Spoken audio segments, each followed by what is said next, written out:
आप सुन रहे हैं रेडियो मनपसंद FM 91.1 पर और साथ ही साथ रेडियो मनपसंद ऐप पर। आज है रविवार 13 अगस्त 2023। मैं हूं आपके साथ किशोर नंगरानी। बाहर तो मौसम कुछ ज़्यादा अच्छा नहीं लग रहा है, कुछ बादल छिड़े हुए हैं और 8 डिग्री का टेम्परेचर हो रहा है। हल्की फुल्की बारिश भी हो रही है और अगले कुछ दिनों तक ये बारिश भी होती रहेगी। तो ये मौसम जो है परफेक्ट मौसम है अपना रेडियो मनपसंद सुनने का। अगले 2 घंटे तक आपका सफ़र मेरे साथ रहे, मैं आशा करता हूं, और आप हमसे जुड़े रहें अगले 2 घंटे तक। आपके लिए बहुत कुछ लेकर आए हैं। और जहां तक मौसम की बात है तो आजकल तो मौसम चारों ओर उल्टा सीधा हो रहा है। आपने देखा है, हवाई की खबरें देख रहे हैं जहां पर आग, बुश फायर फैली हुई है। हमें याद दिला रही है अपनी 2019 की बुश फायर, और साथ ही साथ याद दिला रही है इस वर्ष हमारी गर्मी किस तरह की होगी। लोग जो है बात कर रहे हैं कि यहाँ पर भी काफ़ी ज़ोरदार गर्मी होगी। एल नीनो, अगर मैं सही कह रहा हूँ, अभी अनाउंस तो नहीं किया गया है, लेकिन कहा जा रहा है कि वो आने वाला है। और इसके साथ ही वही सूखा और गर्मी और बुश फायर्स वगैरह के भी संकेत मिल रहे हैं। लेकिन फ़िलहाल तो थोड़ा सा आराम कीजिए। ऐसा लग रहा है कि इस समय मौसम की उथल पुथल ने हमारी नेचर को भी उथल पुथल कर डाला है। मैगपाइज अभी से ही स्वूप करने लगी हैं। यहाँ तक कि अभी स्प्रिंग की शुरुआत नहीं हुई है, लेकिन मैगपाइज के हमले शुरू हो गए हैं। फूल भी खिलने लगे हैं। तो कुछ ऐसा लग रहा है कि ये भ्रम न केवल हमें ही वरन प्रकृति को भी हो रहा है, जिस तरह से मौसम बदल रहे हैं। खैर, मौसम तो बदलते रहेंगे, हमें अडॉप्ट करना पड़ता है जिस तरह से स्थिति बदलती रहे। और मौसमों की बात करें तो खेल का मौसम जो है अपने आप में एक अनोखा मौसम है। और कल रात जो एक्साइटमेंट हुआ था, आपने अगर मटिल्डास का मैच देखा है तो शायद वो एक्साइटमेंट से अभी तक आप उबर नहीं पाए होंगे, क्योंकि क्या मैच था, क्या कांटे का मैच था। 90 मिनट तक जो है लगातार संघर्ष करती रही दोनों टीमें, और उसके बाद 30 मिनट का एक्स्ट्रा टाइम भी दिया गया। और एक तरह की रोलर कोस्टर राइड चल रही थी, ऊपर नीचे दोनों टीमें तगड़ी थीं। दोनों टीमें एक दूसरे का खूब अच्छे से मुकाबला कर रही थी। पता नहीं चल रहा था कौन सी टीम जीतने वाली है।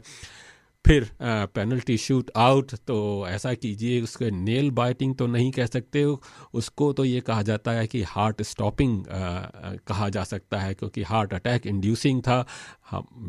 हमारा ये प्रोग्राम इंडियन कार्डियोलॉजिस्ट भी सुन रहे होंगे, वो बता सकते हैं कि उनको कोई कॉल्स आई कल ज़रूर। सारे देश भर में कार्डियोलॉजिस्ट शायद बिज़ी रहे होंगे जब लोगों के फ़ोन आ रहे होंगे कि उनके हार्ट रेट्स जो हैं बढ़ते जा रहे हैं। खैर, वो पेनल्टी शूट आउट जो अपने वर्ल्ड कप में जो विमेंस वर्ल्ड कप में सबसे लंबा पेनल्टी शूट आउट था, वो भी अपने आप में कम रोमांचक नहीं था। अंततः ऑस्ट्रेलिया ने 7-6 से उसको जीता। और काफ़ी हद तक श्रेय जाता है मैकेंजी आर्नोल्ड को, और जो कि गोलकीपर थी। उन्होंने न केवल गोल बचाए पेनल्टी शूट आउट में, और वरन गेम के दौरान भी काफ़ी गोल्स से बचाया। तो मैकेंजी आर्नोल्ड को प्लेयर ऑफ द मैच बनाया गया। और विनिंग पेनल्टी जो शूट आउट किया वाइन ने किया, वो पहली बार पेनल्टी शूट आउट कर रही थी, वो भी इस तरह के मंच पर। ज़रा अनुमान कीजिए कि उनकी ऊपर कितना प्रेशर होगा। सारे देश का सारा प्रेशर था, लेकिन उनके इस गोल ने ऑस्ट्रेलिया को जिताया। तो यह बेहद ही रोमांचक मैच था। और अब अगला मैच सेमीफाइनल बुधवार की रात को होगा। वो होगा इंग्लैंड के साथ। इंग्लैंड की टीम को कम नहीं कहा जा सकता। इंग्लैंड कम से कम एक लीडिंग टीम है, लेकिन यही बात फ्रांस के बारे में भी कहा जा रहा था और मटिल्डास ने साबित कर दिया जो ऑस्ट्रेलियन स्पिरिट है कि वो कभी नेवर से नेवर डाई और उसके लगे रहे अपने संघर्ष में। तो इंग्लैंड के साथ भी ये मैच रोमांचक होगा। अल्बनीज़ी हमारे प्रधानमंत्री ने ये वादा किया है कि अगर मटिल्डास जीतते हैं तो पब्लिक हॉलीडे होगा। जी हाँ, आपको याद होगा बॉब हॉक ने अमेरिका कप जीतने पर पब्लिक हॉलीडे की बात कही थी। अगर तो नेताओं के वायदे तो वायदे होते हैं, लेकिन ये वायदा अल्बनीज़ी को निभाना पड़ेगा अगर मटिल्डास अगले 2 मैच जीतते हैं और वर्ल्ड कप जीतने में सफल होते हैं। और इस मैच में से ये वीमेंस वर्ल्ड कप सॉकर अक्सर मेंस जो मैच स्पोर्ट्स होते हैं उनको बड़े उससे देखा जाता है, वीमेंस स्पोर्ट्स को इतना महत्ता नहीं दी जाती है। लेकिन इस वर्ल्ड कप ने ये सारी सोच बदल डाली है। जिस तरह से ऑस्ट्रेलियन इसको सपोर्ट कर रहे हैं, न केवल ऑस्ट्रेलियन, सारी दुनिया में जिस तरह से इसको सपोर्ट किया जा रहा है, वो वीमेंस स्पोर्ट के लिए एक नया इतिहास जोड़ रहा है। जो फ्यूचर जनरेशन है, जो बच्चियां देख रही हैं, वो देख रही हैं रोल मॉडल्स, मटिल्डास का रोल मॉडल देख रही हैं और बाकी टीमों का भी जो आ रही हैं वो भी जिस तरह से खेल रही हैं। तो एक नया मानदंड स्थापित किया हो गया है। आपका इस बारे में क्या अनुभव रहा? अगर आप शेयर करना चाहें तो आप हमसे बात कर सकते हैं ज़रूर। हमारा स्टूडियो का नंबर 62874348 या फिर आप हमें टेक्स्ट कर सकते हैं 0414527962। तो ये एक्साइटमेंट तो आप बुधवार को देखेंगे क्या होता है रात को, और उसके बाद हो सकता है, हमारी तो कामना यही है कि मटिल्डास फाइनल में हो और वर्ल्ड कप जीतें। आज के प्रोग्राम में न केवल हम इस रोमांचक मैच के बारे में तो बात की ही, और भी रोमांचक चीज़ें लेके आ रहे हैं। अगले सप्ताह स्वाधीनता दिवस है, इंडिपेंडेंस डे है, इंडिया का इंडिपेंडेंस डे है। उस बारे में थोड़ी सी चर्चा करना चाहूँगा कि इंडिया का इंडिपेंडेंस डे हम मनाते हैं, इसमें तो दो राय नहीं, और भारत का स्वाधीनता दिवस, भारत हमारे देश में दिल में रहता है। लेकिन साथ ही साथ सवाल होता है कि एक ऑस्ट्रेलियन नागरिक होने के साथ हमारी लॉयल्टी, हमारी निष्ठा किस देश के साथ है। दोनों देश भी हमारे दिलों में रहते हैं। तो ज़रा आज का सवाल आपसे ये रहेगा कि आप कितने साल से भी यहाँ पर रह रहे हैं, आप कितने भारतीय हैं और कितने ऑस्ट्रेलियन हैं। कम से कम 50-50% का रेशो होगा, तो उस विषय पर भी बातचीत करेंगे। इसके अलावा ऑस्ट्रेलियंस की बात कर रहे हैं तो मटिल्डा जैसी टीम जब जीतती है तो आपको एक गौरव, अभिमान होता है कि हमारे अपने देश की टीम जीत रही है। तो वो दिखाई देता है कि हमारे अंदर भी एक ऑस्ट्रेलियन है। और साथ ही साथ न केवल ये, ऑस्ट्रेलियन मामलों में भी हमें अच्छी तरह से एंगेज होना चाहिए, इसमें कोई दो राय नहीं है। हम अक्सर भूल जाते हैं कि हम ऑस्ट्रेलिया में रह रहे हैं। ऑस्ट्रेलिया की जो नीतियां हैं वो हमें रोज़मर्रा प्रभावित करती हैं। और आपको मालूम ही है कि ऑस्ट्रेलिया में एक ऐतिहासिक रेफरेंडम होने वाला है, वॉइस का रेफरेंडम होने वाला है अगले महीनों में, कुछ महीनों में ये होगा। और वॉइस रेफरेंडम के बारे में आप यस कहना चाहते हैं या नो के इसके बारे में नो कहना चाहते हैं, तो वो भी सवाल बड़ा अहम सवाल है। काफ़ी सोच समझ कर हमें इसका जवाब देना पड़ेगा, इसके बारे में हमें सोचना पड़ेगा। इसके बारे में भी हम थोड़ी सी बात करेंगे। और सबसे बड़ी बात, आजकल आप देख रहे हैं, अभी पिछले दिनों यहाँ पर मेडिकेयर, ऑप्टस और लैटिट्यूड के स्कैम्स के डाटा ब्रीचेस हुए थे और मिलियंस ऑफ ऑस्ट्रेलियंस का डाटा चोरी हुआ। इस तरह के साइबर अटैक हमारे साथ रोज़मर्रा हो रहे हैं। न केवल इतने बड़े स्तर पर, हम इंडिविजुअल स्तर पर भी इन स्कैम्स के भी शिकार होते हैं। लैटिट्यूड का मैं स्वयं भी शिकार रहा हूं और क्रेडिट कार्ड स्कैम्स के भी शिकार हम सभी होते रहते हैं। तो साइबर सिक्योरिटी एक महत्वपूर्ण मसला होने वाला है। क्या है, हो चुका है। और इस बारे में बातचीत करने के लिए डॉक्टर कमलजीत संधू, जो यूनिवर्सिटी ऑफ न्यू इंग्लैंड में हैं, उनको उन्नति ग्रांट मिली है। ये भी ऑस्ट्रेलिया और भारत में बढ़ते हुए परस्पर संबंधों का एक बड़ा अच्छा संकेत है कि अब भारतीय और ऑस्ट्रेलिया के जो सहयोग हर क्षेत्र में, चाहे वो व्यापार हो, चाहे वो शिक्षा हो, चाहे रिसर्च हो, उसमें हर क्षेत्र में बढ़ रहे हैं, तो एक उन्नति ग्रांट दी जा रही है जो कि ऑस्ट्रेलियन रिसर्च कोलैबोरेशन हब की ओर से दी जाती है। और इसमें 12 उन्नति ग्रांट, जिसमें कि भारतीय और ऑस्ट्रेलियन वैज्ञानिक मिलकर विभिन्न प्रोजेक्ट्स पर काम करेंगे, और उनमें से एक प्रोजेक्ट है डिजिटल साइबर सिक्योरिटी का, और इस प्रोजेक्ट को लीड कर रहे हैं डॉक्टर कमलजीत सिंधु, जो कि साइबर सिक्योरिटी के बड़े एक्सपर्ट हैं। उनके साथ हमने बातचीत की है साइबर सिक्योरिटी के लिए। यह बड़ा अपने आप में इंगेजिंग टॉपिक है, हम इसके साथ जुड़ सकते हैं, इसमें तो कोई दो राय नहीं है, और इस विषय पर आप सुनते रहिए। तो बहुत कुछ होगा आज के प्रोग्राम में, बस हमसे जुड़ते रहिए, बात करते रहिए और संगीत का भी आनंद उठाते रहिए। अगर आप हमसे जुड़ना चाहते हैं, जैसा कि मैंने कहा कि आप हमें फ़ोन कर सकते हैं 62874347 पर, और साथ ही साथ टेक्स्ट कर सकते हैं 0414527962 पर। जुड़ते रहिए। मैं अकेला यहाँ पर कार्यक्रम नहीं करना चाहता, आप यहाँ चाय की चुस्कियाँ भी लेते रहिए और हमसे भी बात करते रहिए, मज़ा आएगा। आइए अब आपको एक गीत सुनाते हैं जो भारत और जो इंडियन की फिल्म है, लेकिन ऑस्ट्रेलिया में फिल्माई गई थी। जी हाँ, अब आपको ही बताना पड़ेगा ये फिल्म कौन सी है। सुबह सुबह का समय है, तो क्यों ना आपको सलाम नमस्ते करें। हम आपको सलाम नमस्ते।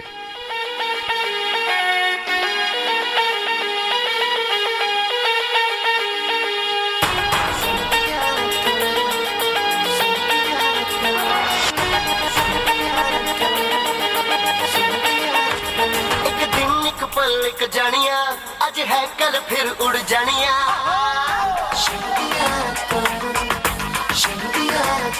एक दिन एक पल एक जानिया, आज है कल फिर उड़ जानिया, उड़ जानिया, उड़ जानिया, उड़ जानिया।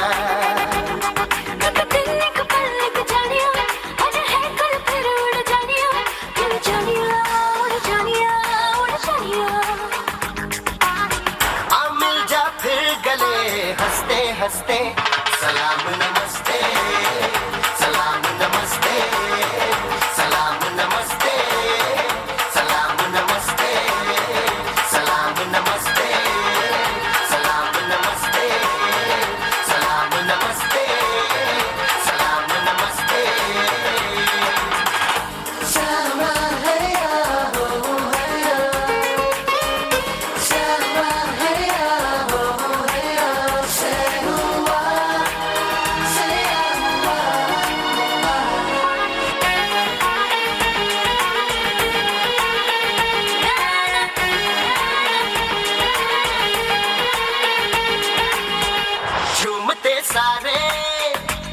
नजारे हैं, जान लो इनका मतलब ये इशारे हैं।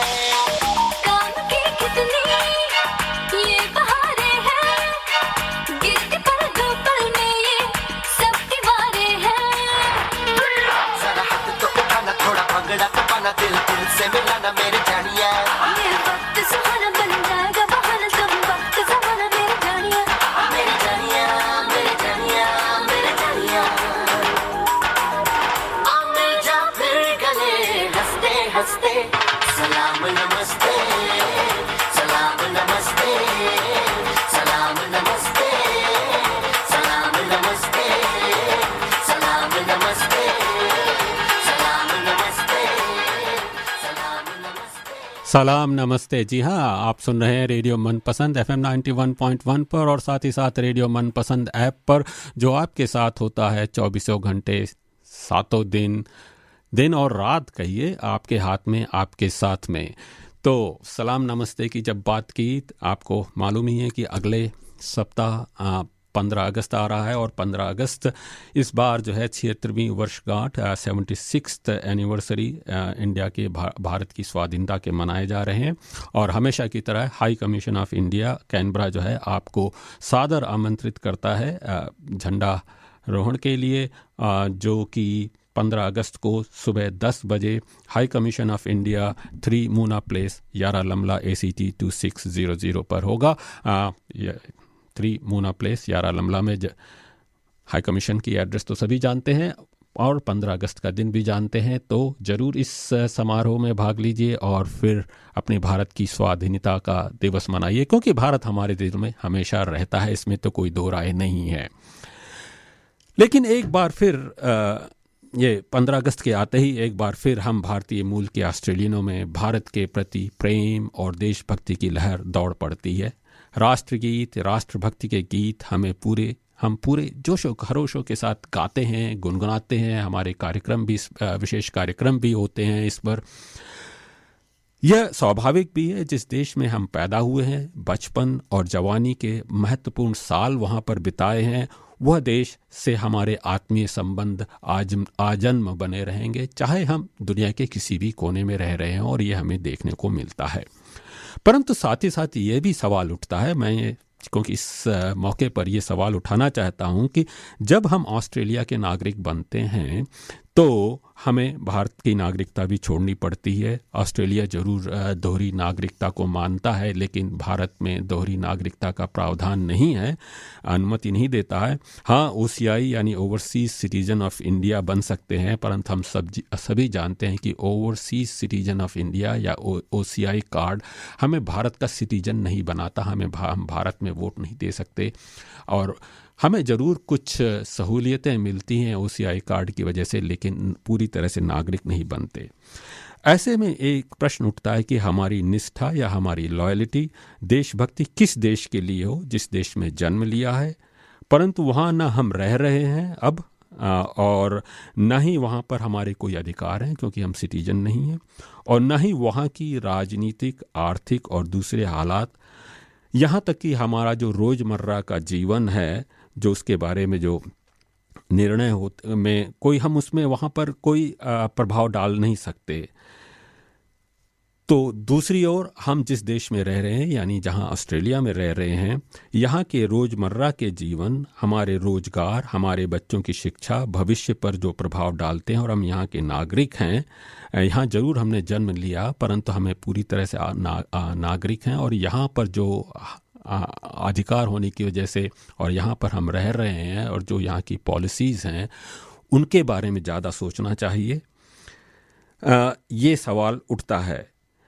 फिर भी हम में से अधिकांश, हम देखते हैं कि हम में से अधिकांश जो इंडियन ओरिजिन के ऑस्ट्रेलियंस हैं, वो भारत की राजनीतिक, आर्थिक, सामाजिक मसलों के बारे में ज़्यादा रुचि रखते हैं, ज़्यादा जानकारी रखते हैं, परंतु जब ऑस्ट्रेलियन राजनीतिक, आर्थिक, सामाजिक मसलों में इतने इंगेज नहीं होते हैं। शायद ये मैं कह रहा हूँ, मैंने जो ऑब्ज़र्व किया है उसके बारे में कह रहा हूँ। और ये आजकल तो इंटरनेट की सहूलियत की वजह से लगता है कि हम में से अधिकांश भारतीय ऑस्ट्रेलियन फिज़िकली ज़रूर ऑस्ट्रेलिया में रह रहे हैं, शारीरिक रूप से, लेकिन मानसिक रूप से लगता है कि हम इंडिया में ही रह रहे हैं, भारत में ही रह रहे हैं। भारतीय राजनीतिक मामलों में, भारतीय आर्थिक मामलों में, भारतीय सामाजिक मामलों में हमारी काफ़ी रुचि रहती है, वो इंटरनेट की वजह से। मुझे याद है कि जब हम आए थे 30 साल पहले, तो इंटरनेट इतना अधिक नहीं था, भारत के बारे में हमें कोई न्यूज़ नहीं मिलती थी, कोई जानकारी नहीं मिलती थी, तो एक तरह से हम फोर्स्ड होते थे कि यहाँ के मामलों में इंगेज हों। लेकिन अब तकनीकी सहूलियतों की वजह से हमें ये करने की ज़रूरत नहीं पड़ती। भारत की सारी समाचार हमारे फिंगर टिप्स पर होते हैं, व्हाट्सएप पर रोज़ बहसें होती हैं तरह तरह की। तो ऐसा लगता है कि बस ऑस्ट्रेलिया का हम फ़ायदा उठा रहे हैं, यहाँ पर रह रहे हैं, लेकिन मानसिक रूप से हम अभी भी भारत से जुड़े हुए हैं। और सवाल ये है, और इसका प्रमाण हमें चारों ओर मिलता है। भारत की क्रिकेट टीम जब यहाँ पर आती है तो स्टेडियम में भारतीय टीम की ब्लू यूनिफॉर्म से पड़ जाता है। इसमें कोई अनोखी बात नहीं है। हम अपनी क्रिकेट टीम को सपोर्ट करते हैं, और अब वैसे देखा जाए तो ये वर्ल्ड कप जो देख रहे हैं सॉकर, उसमें भी कल रात को इंग्लैंड एंड कोलंबिया का मैच हुआ था, तो कोलंबियन सपोर्टर्स से स्टेडियम भरा पड़ा था, हालांकि वो भी ऑस्ट्रेलियन कोलंबियंस होंगे। तो ऐसा लगता है कि जब ये भारत में भारतीय टीम आती है तो मैच SCG MCG की में नहीं हो रहा है, ऐसा लग रहा है कि वानखेड़े या फिरोज शाह कोटला के मैदान में हो रहा है। तो हम हालांकि ऑस्ट्रेलियन हैं, लेकिन हमेशा भारतीय टीम को सपोर्ट करते हैं। और अभी भारत के प्रधानमंत्री मोदी भी जब ऑस्ट्रेलिया के दौरे पर आए तो ऐसा लगा कि हम सिडनी में नहीं, गुड़गांव या फिर बनारस की किसी रैली में हैं। भारत माता जिंदाबाद के नारे, मोदी के जिंदाबाद के नारे से गूंज उठा था स्टेडियम। तो इनमें से जो 20,000 लोग थे वहाँ पर, हम अधिकांश ऑस्ट्रेलियन नागरिक बन चुके हैं और ऐसे में हम फिर भी भारत के प्रति इतना जोश व खरोश दिखा रहे हैं। ये अपने आप में सवाल उठाता है और ये थोड़ा सा कंट्रोवर्शियल हो सकता है कि इस तरह के माहौल को देखकर ये सवाल उठना स्वाभाविक है कि जब हम भारतीय मूल के ऑस्ट्रेलियन, हम भारतीय ऑस्ट्रेलियन के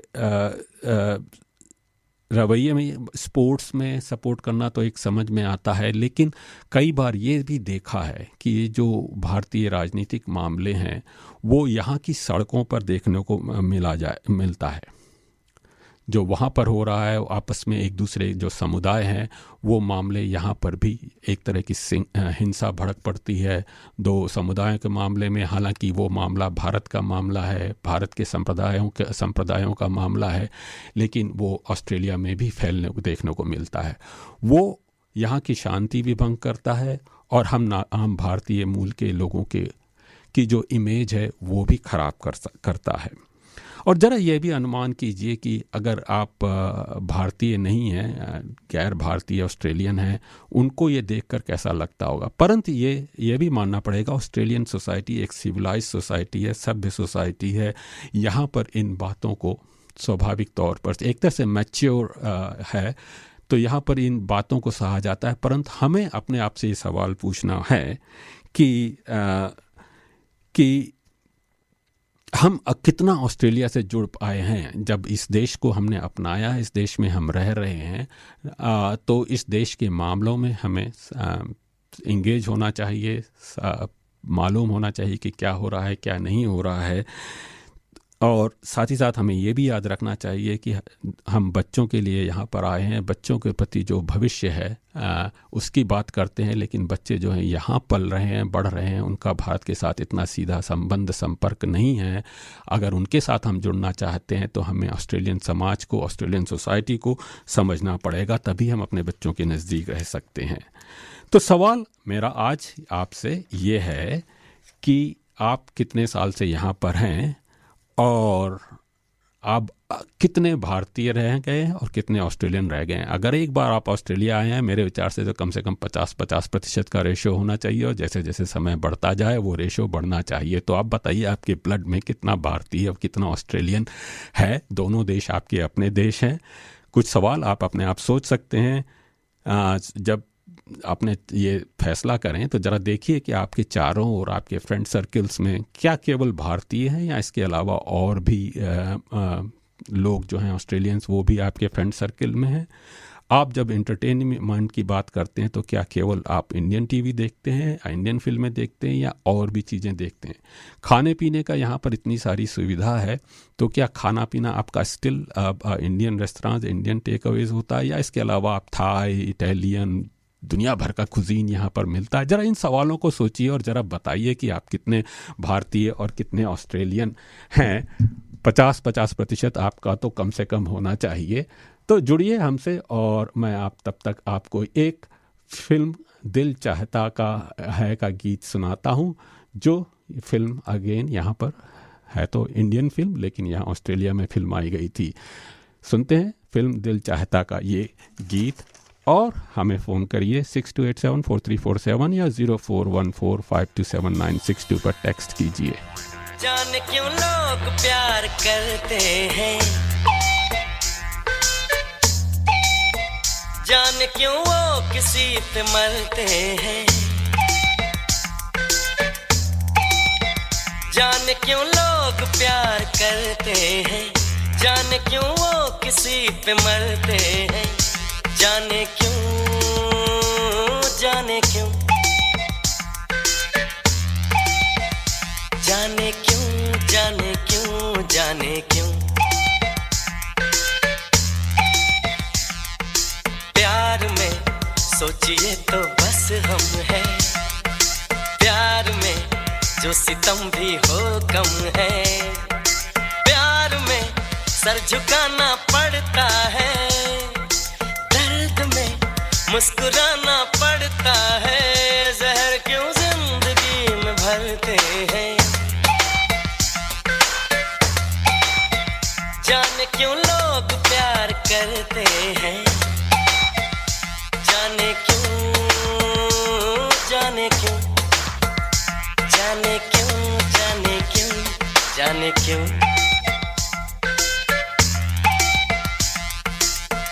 प्यार बिन जीने रखा क्या है, प्यार जिसको नहीं वो तन्हा है,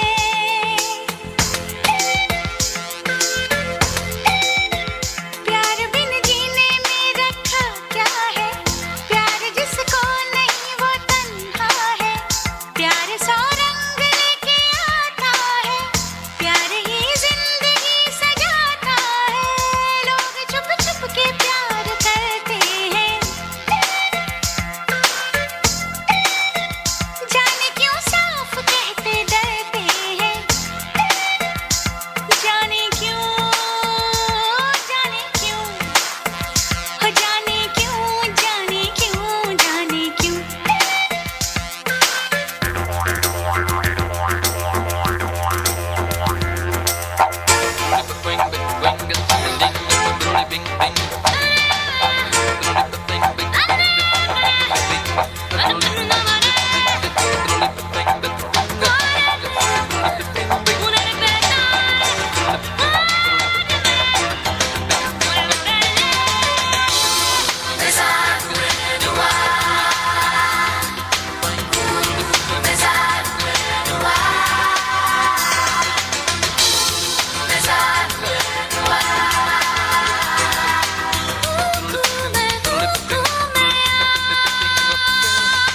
प्यार बेकार की मुसीबत है,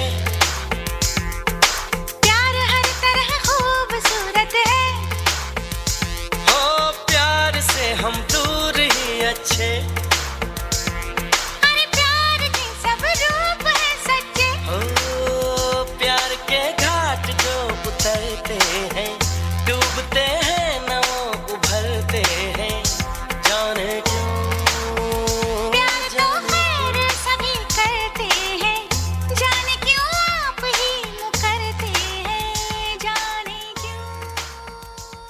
जी हाँ, ये गीत था फिल्म दिल चाहता है का। जी हाँ, दिल चाहता, जो फिल्म यहाँ पर सिडनी में फिल्माई गई थी, और जो आपने पहला गीत सुना था सलाम नमस्ते का, वो शायद मेलबर्न में फिल्माई गई थी। तो भारतीय फिल्में ऑस्ट्रेलिया में काफ़ी बनती रही हैं। अभी तो फ़िलहाल तो ये थोड़ा सा ट्रेंड कम हो रहा है। जहाँ तक इंडियन ऑस्ट्रेलियन की बात की जाए तो इंडिया के टैलेंट्स की तो कोई कमी नहीं है, चारों ओर इंडियन टैलेंट है, और ये टैलेंट हर जगह ऑस्ट्रेलियन समाज में अपना सहयोग दे रहा है, चाहे मेडिसिन हो, चाहे आईटी हो, कोई भी क्षेत्र उठा दीजिए, अब तो हर जगह हो रहा है।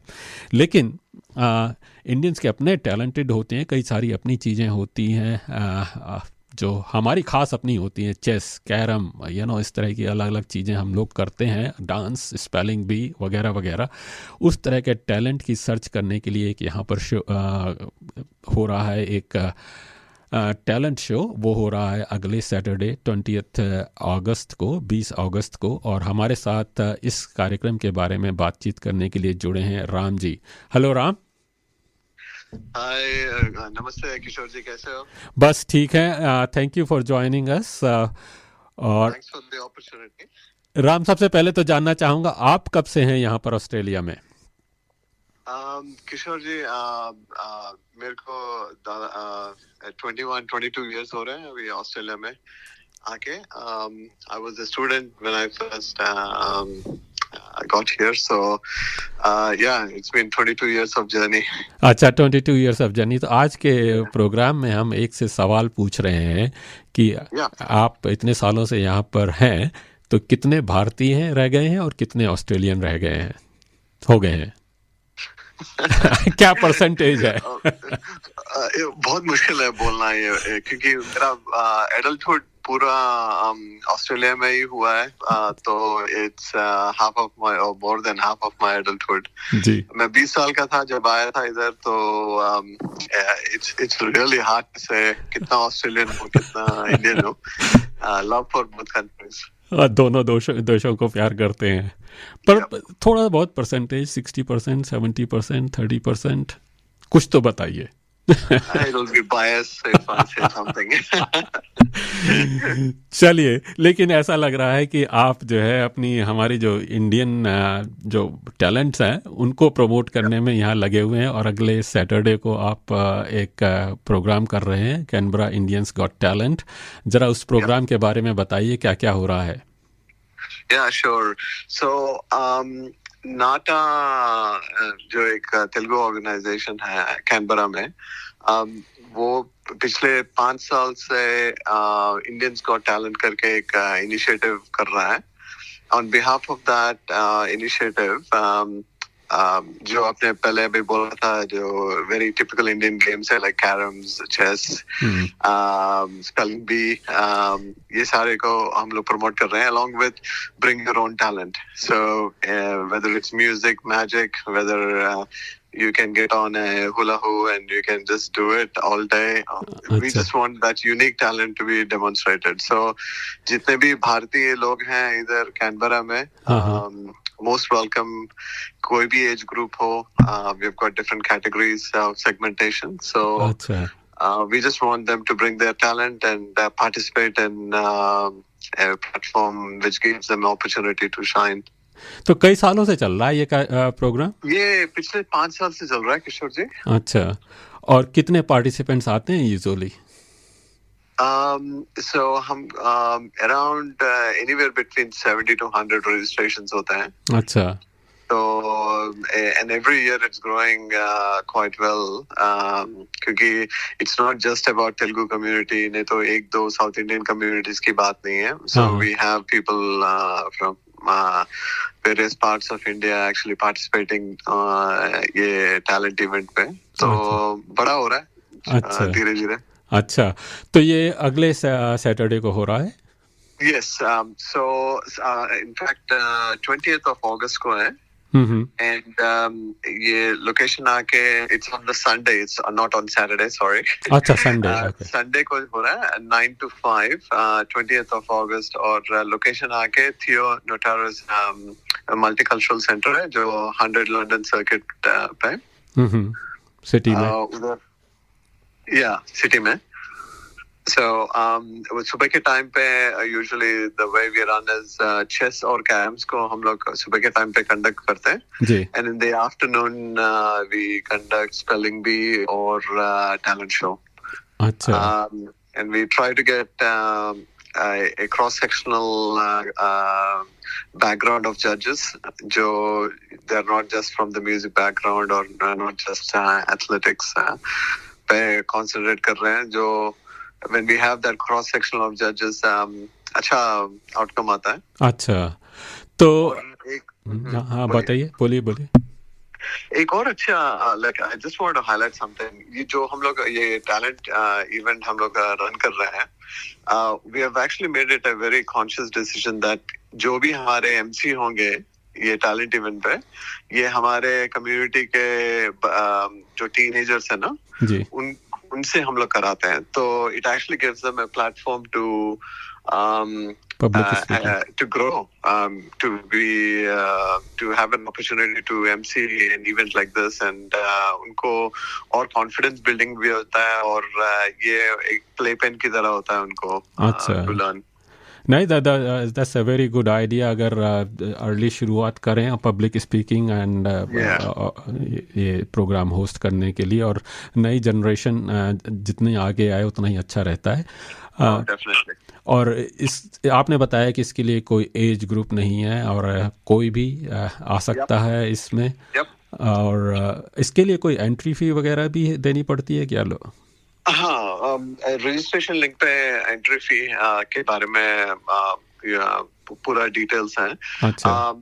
जब आपने बोला कि कोई भी एज ग्रुप नहीं, we had last year we had a 3-year-old kid on hula hoop, and he played for the whole song. अच्छा। एक छोटी बच्ची blindfolded, she was playing piano for a couple of songs, I think. अच्छा 2 pianos at the same time. So with two hands. Like ऐसे जब देखते हो तो you just feel so excited seeing the next generation और Yeah. वो platform भी हो जाता है ना. अच्छा तो आप बता रहे हैं कि 3 साल की लड़की blind folded she was playing No. 2 piano. No, 3 साल की बच्चा एक लड़का he was playing hula hoop. एक पूरा song अच्छा. एक I think नाटू song चल रहा था last year. हाँ वो पूरा song के लिए वो hula hoop कर रहा था. ओह राइट ओके अच्छा So 3 साल का बच्चा था. हाँ और एक और example, this girl that I was talking about, Yeah. I think she was 6-7 years की बच्ची, blindfolded, she was playing piano with 2 pianos at the same time, blindfolded. अच्छा तो काफ़ी इंटरेस्टिंग शो लग रहा है आपका तो ये. और इसके अलावा आपने बताया 3 साल का youngest who is the what about the oldest. Chess खेलने आते हैं in their carom, like we had in their late 40s, early 50s carom खेलने आए थे. अच्छा चेस में participate करते हैं. And we had I think Bollywood dance, we had few quite senior ladies as well participating in it. So it's a very it's not segmented to one age group. ये तो बहुत ही अच्छा लग रहा है. और तो इसके लिए ज़्यादा जानकारी चाहिए तो किससे बात करें और रजिस्ट्रेशन किस तरह से करें? Yeah, so बहुत सोशल मीडिया प्लेटफॉर्म पे हमने एडवर्टाइज किया and thank you for radio मनपसंद एज वेल कि हमारा एक हमको इनवाइट करके ये प्रोग्राम के बारे में हम लोग बातचीत कर रहे हैं और दूसरा आपके फेसबुक पेज में भी एडवर्टाइज किया है. तो you got the flyer, registration के सारे डिटेल्स उस फ्लायर में हैं और there are coordinators, event coordinators के नाम भी उस पे हैं. तो just give us a phone call if you got any doubts. जी बहुत thank you very much Ram for giving all this information. और ये शो काफ़ी अच्छा लग रहा है और we wish you all the best for the success of this event. और आगे भी एक इवेंट्स करते रहिए, अपने टैलेंट्स को आगे लाते रहिए. Thank you Kishor ji. Thanks. Thank you. तो ये थे राम जो Canberra Indians got talent show organiser हैं उनमें से एक. और अगर इस शो के बारे में ज़्यादा जानकारी चाहते हैं तो आप जा सकते हैं हमारे फेसबुक पेज पर. और साथ ही साथ जैसा कि उस फेसबुक पेज पर सभी जिनसे आप कांटेक्ट कर सकते हैं या रजिस्ट्रेशन है उनके लिंक वगैरह मिलेंगे. आइए अब एक गीत और सुनते हैं. अपने इंडियंस की बात कर रहे हैं तो अपने देश की बात करते हैं. ओ देश मेरे अरिजीत सिंह का ये गीत सुनते हैं.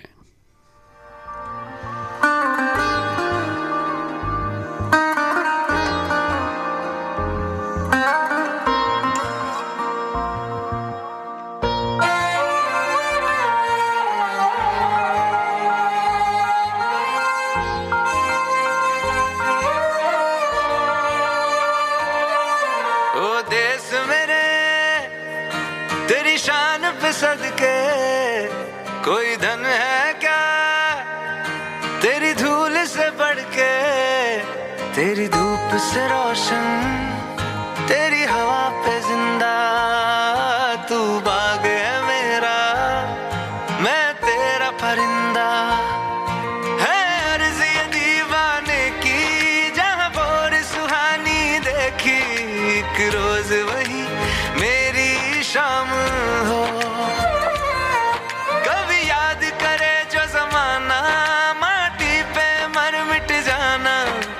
जिक्र में शामिल मेरा नाम हो. ओ देश मेरे तेरी शान पे सदके कोई धन है क्या तेरी धूल से बढ़ के, तेरी धूप से रोशन, तेरी हवा पे जिंदा. तू बाग है मेरा, मैं तेरा परिंदा.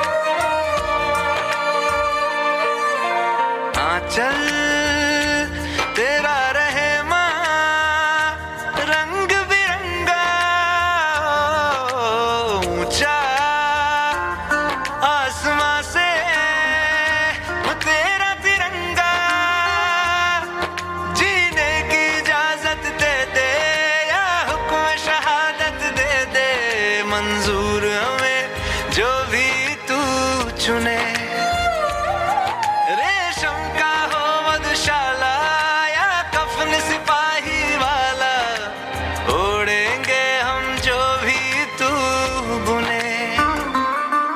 ओ देश मेरे तेरी शान पे सदके, कोई धन है क्या तेरी धूल से बढ़ के, तेरी धूप से रोशन तेरी हवा पे जिंदा, तू बाग है मेरा मैं तेरा परिंदा।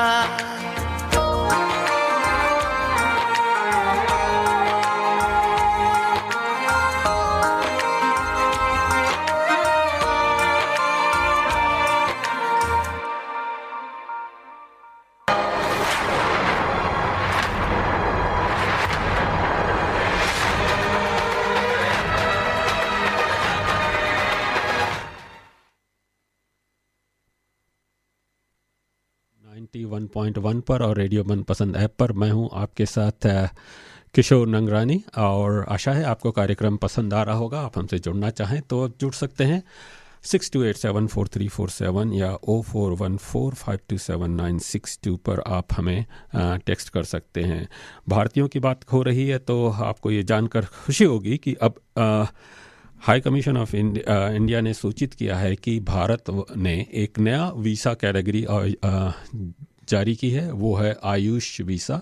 जी हाँ, और ये आयुष वीज़ा जैसे कि नाम से ही लगता है, आपको मालूम है कि इंडियन मेडिसिन सिस्टम बाहर जो योगा वेलनेस सेंटर और आयुर्वेदिक की बात करते हैं, उसके ट्रीटमेंट के लिए अगर आप भारत जाना चाहते हैं तो ये आयुष वीज़ा की एक नई कैटेगरी भारत सरकार ने जारी की है, और इस वीज़ा के तहत आप भारत जा सकते हैं और इंडियन मेडिसिन सिस्टम के लिए अपना इलाज कर सकते हैं।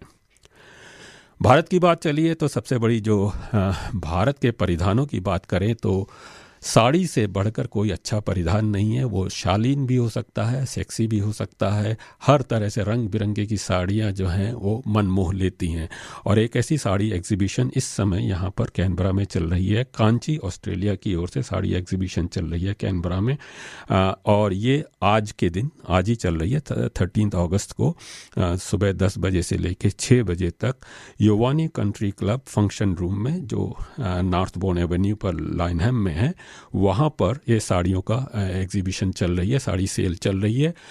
मौसम आ रहा है फेस्टिवल सीज़न आ रहा है, तो साड़ी ख़रीदना है तो ज़रूर ये जाइए। और इस साड़ियों का आज जैसे कि बताया कि आज यहाँ पर हो रहा है, उसमें आप जा सकते हैं। और ये साड़ियाँ जो हैं अपनी रंग बिरंगी साड़ियों की कोई कमी नहीं होती है हमेशा, लेकिन जब भी फेस्टिवल आता है तो उसमें कुछ नया जोड़ना चाहिए। हर साल नई साड़ियाँ आनी चाहिए, साड़ियाँ तो ज़िंदगी भर चलती रहती हैं।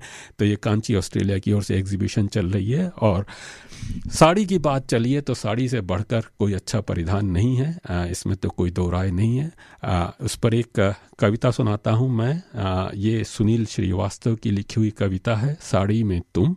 और जो साड़ी हमारे न केवल हमारी सभ्यता और संस्कृति का भी से भी जुड़ी हुई है, तो ये एक खूबसूरत कविता सुनील श्रीवास्तव की, साड़ी में तुम। साड़ी खूब फबती है तुम्हारी छरहरी देह पर, साड़ी खूब फबती है तुम्हारी छरहरी देह पर, तुम्हें पसंद भी तो है साड़ी पहनना बहुत, चपलता तुम्हारी कुछ और बढ़ जाती है साड़ी में, चपलता तुम्हारी कुछ और बढ़ जाती है साड़ी में। तुम्हें याद है वह पीली साड़ी, तुम्हें याद है वह पीली साड़ी जिसे पहनकर तुम बिल्कुल कनेल का फूल लगती थी, जिसमें पहनकर तुम बिल्कुल कनेल का फूल लगती थी। और वह घुंघरुओं वाली साड़ी, वह घुंघरुओं वाली साड़ी पहनकर जिसे तुम चलती थी छम छम, और हम मजाक करते थे बैलगाड़ी आ रही है, और हम मजाक करते थे बैलगाड़ी आ रही है। सस्ती महंगी जो भी साड़ी खरीदी तुमने, सस्ती महंगी जो भी साड़ी खरीदी तुमने, उसे जल्द पहने की ललक चमक उठती थी तुम्हारे चेहरे पर, और वह ललक विभोर कर जाती थी मुझे मुफलसी में भी, मुफलसी गरीबी। सस्ती महंगी जो भी साड़ी खरीदी तुमने, उसे जल्द पहनने की ललक चमक उठती थी तुम्हारे चेहरे पर, और वह ललक विभोर कर जाती थी मुझे मुफलसी में भी। माँ की रखी साड़ियाँ भी तुमने पहनी बड़े शौक़ से, माँ की रखी साड़ियाँ भी तुमने पहनी बड़ी शौक़ से, और माँ दिखी मुझे कहीं दूर आशीषें उलीचती, और माँ दिखी मुझे कहीं दूर आशीषें उलझती।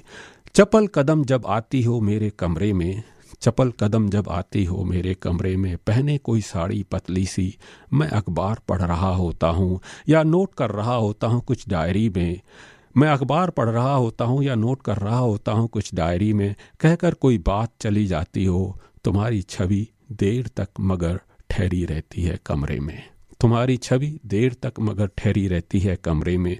और उस दिन भी जब अस्पताल के बिस्तर पर पड़ा था, और उस दिन भी जब अस्पताल के बिस्तर पर पड़ा था, कई कई अंधेरे घेरे खड़े थे मुझे डुबोने को, कई कई अंधेरे घेरे खड़े थे मुझे डुबोने को, क्लांत में डूब ही जाता तभी तुम साड़ी में खिली नजर आई, हृदय पटल पर अंधेरे छिटकने लगे। मैं डूब ही जाता तभी तुम साड़ी में खिली नजर आई, हृदय पटल पर अंधेरे छिटकने लगे। कई कई रंगों की साड़ियों में यह तुम हो कि कई कई रोशनियां हैं मेरे जीवन में। क्या खूबसूरत कविता है सुनील श्रीवास्तव की साड़ी के ऊपर।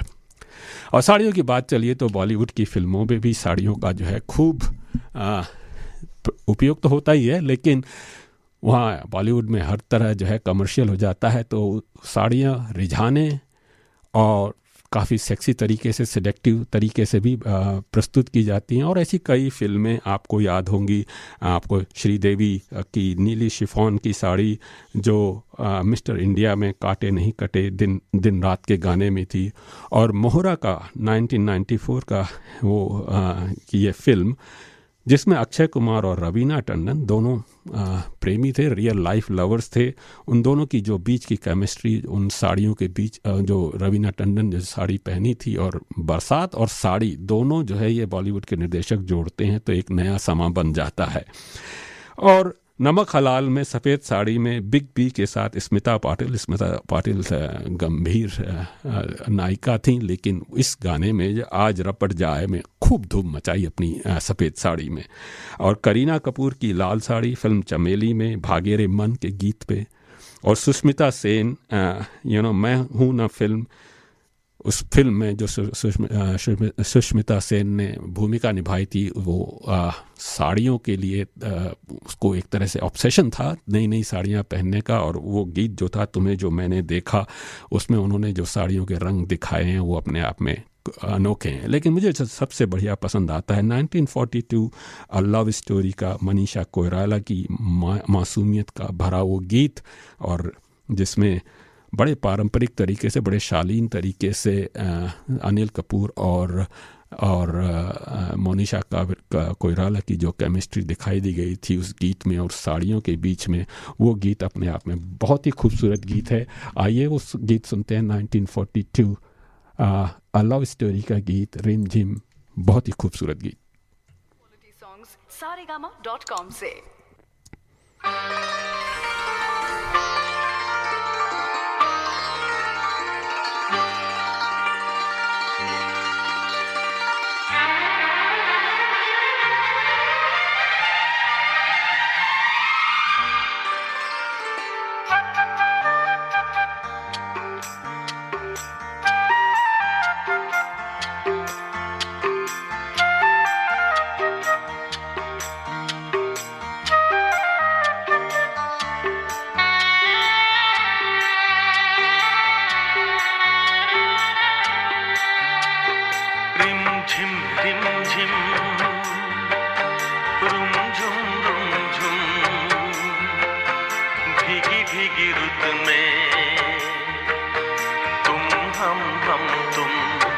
चलते हैं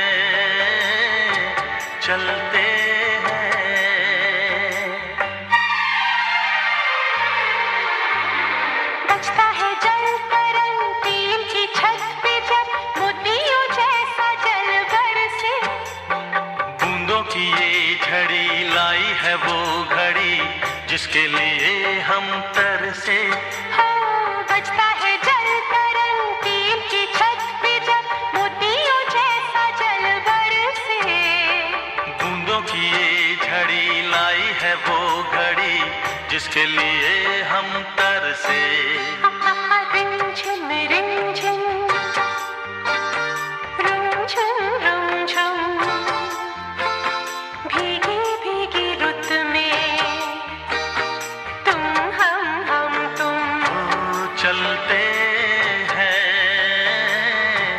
चलते हैं।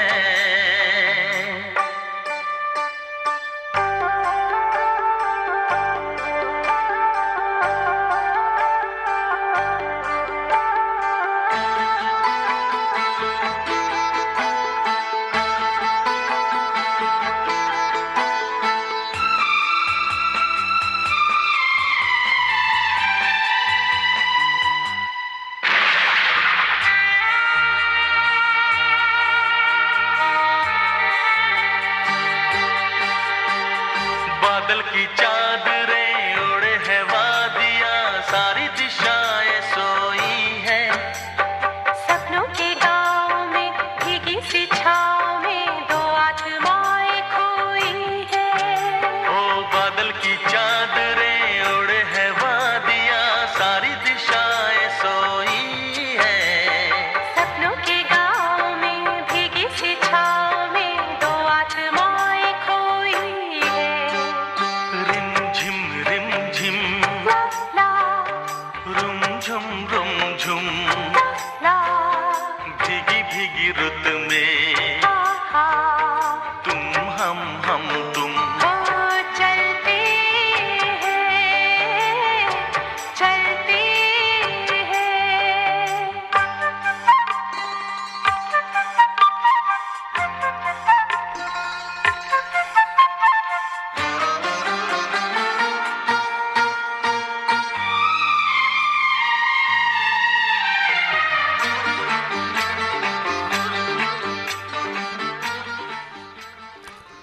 आप सुन रहे हैं रेडियो मनपसंद FM 91.1 पर और साथ ही साथ सुन रहे हैं रेडियो मनपसंद ऐप पर। मैं हूं आपके साथ किशोर नंगरानी।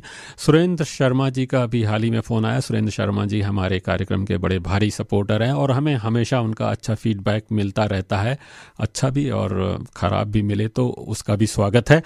सुरेंद्र शर्मा जी को कार्यक्रम बहुत अच्छा लग रहा है। उनका कहना है कि कार्यक्रम बहुत अच्छे तरीके से चल रहा है और जो सवाल जो पूछा है, आप कितने इंडियन हैं कितने ऑस्ट्रेलियन है, वो भी अपने आप में बहुत अच्छा सवाल है। और उनका जवाब ये था कि काफ़ी कुछ ऑस्ट्रेलियन बन चुके हैं लेकिन दिल और आत्मा अभी भी हमारी उनकी इंडियन है। वो तो रहेगी, दिल और आत्मा हमारी इंडियन तो रहेगी, लेकिन साथ ही साथ ये भी आवश्यक है कि हम अपने ऑस्ट्रेलियन समाज में जहाँ रह रहे हैं उसके साथ भी इंगेज करते रहें। और जब ऑस्ट्रेलियन समाज में इंगेज करने की बात चल रही है तो आज एक और विषय पर बात करना चाहूँगा। आपको मालूम ही है कि साल के आखिर में अक्टूबर से लेकर दिसंबर के बीच में वॉइस पर रेफरेंडम होने वाला है। ये रेफरेंडम संविधान में संशोधन के लिए है।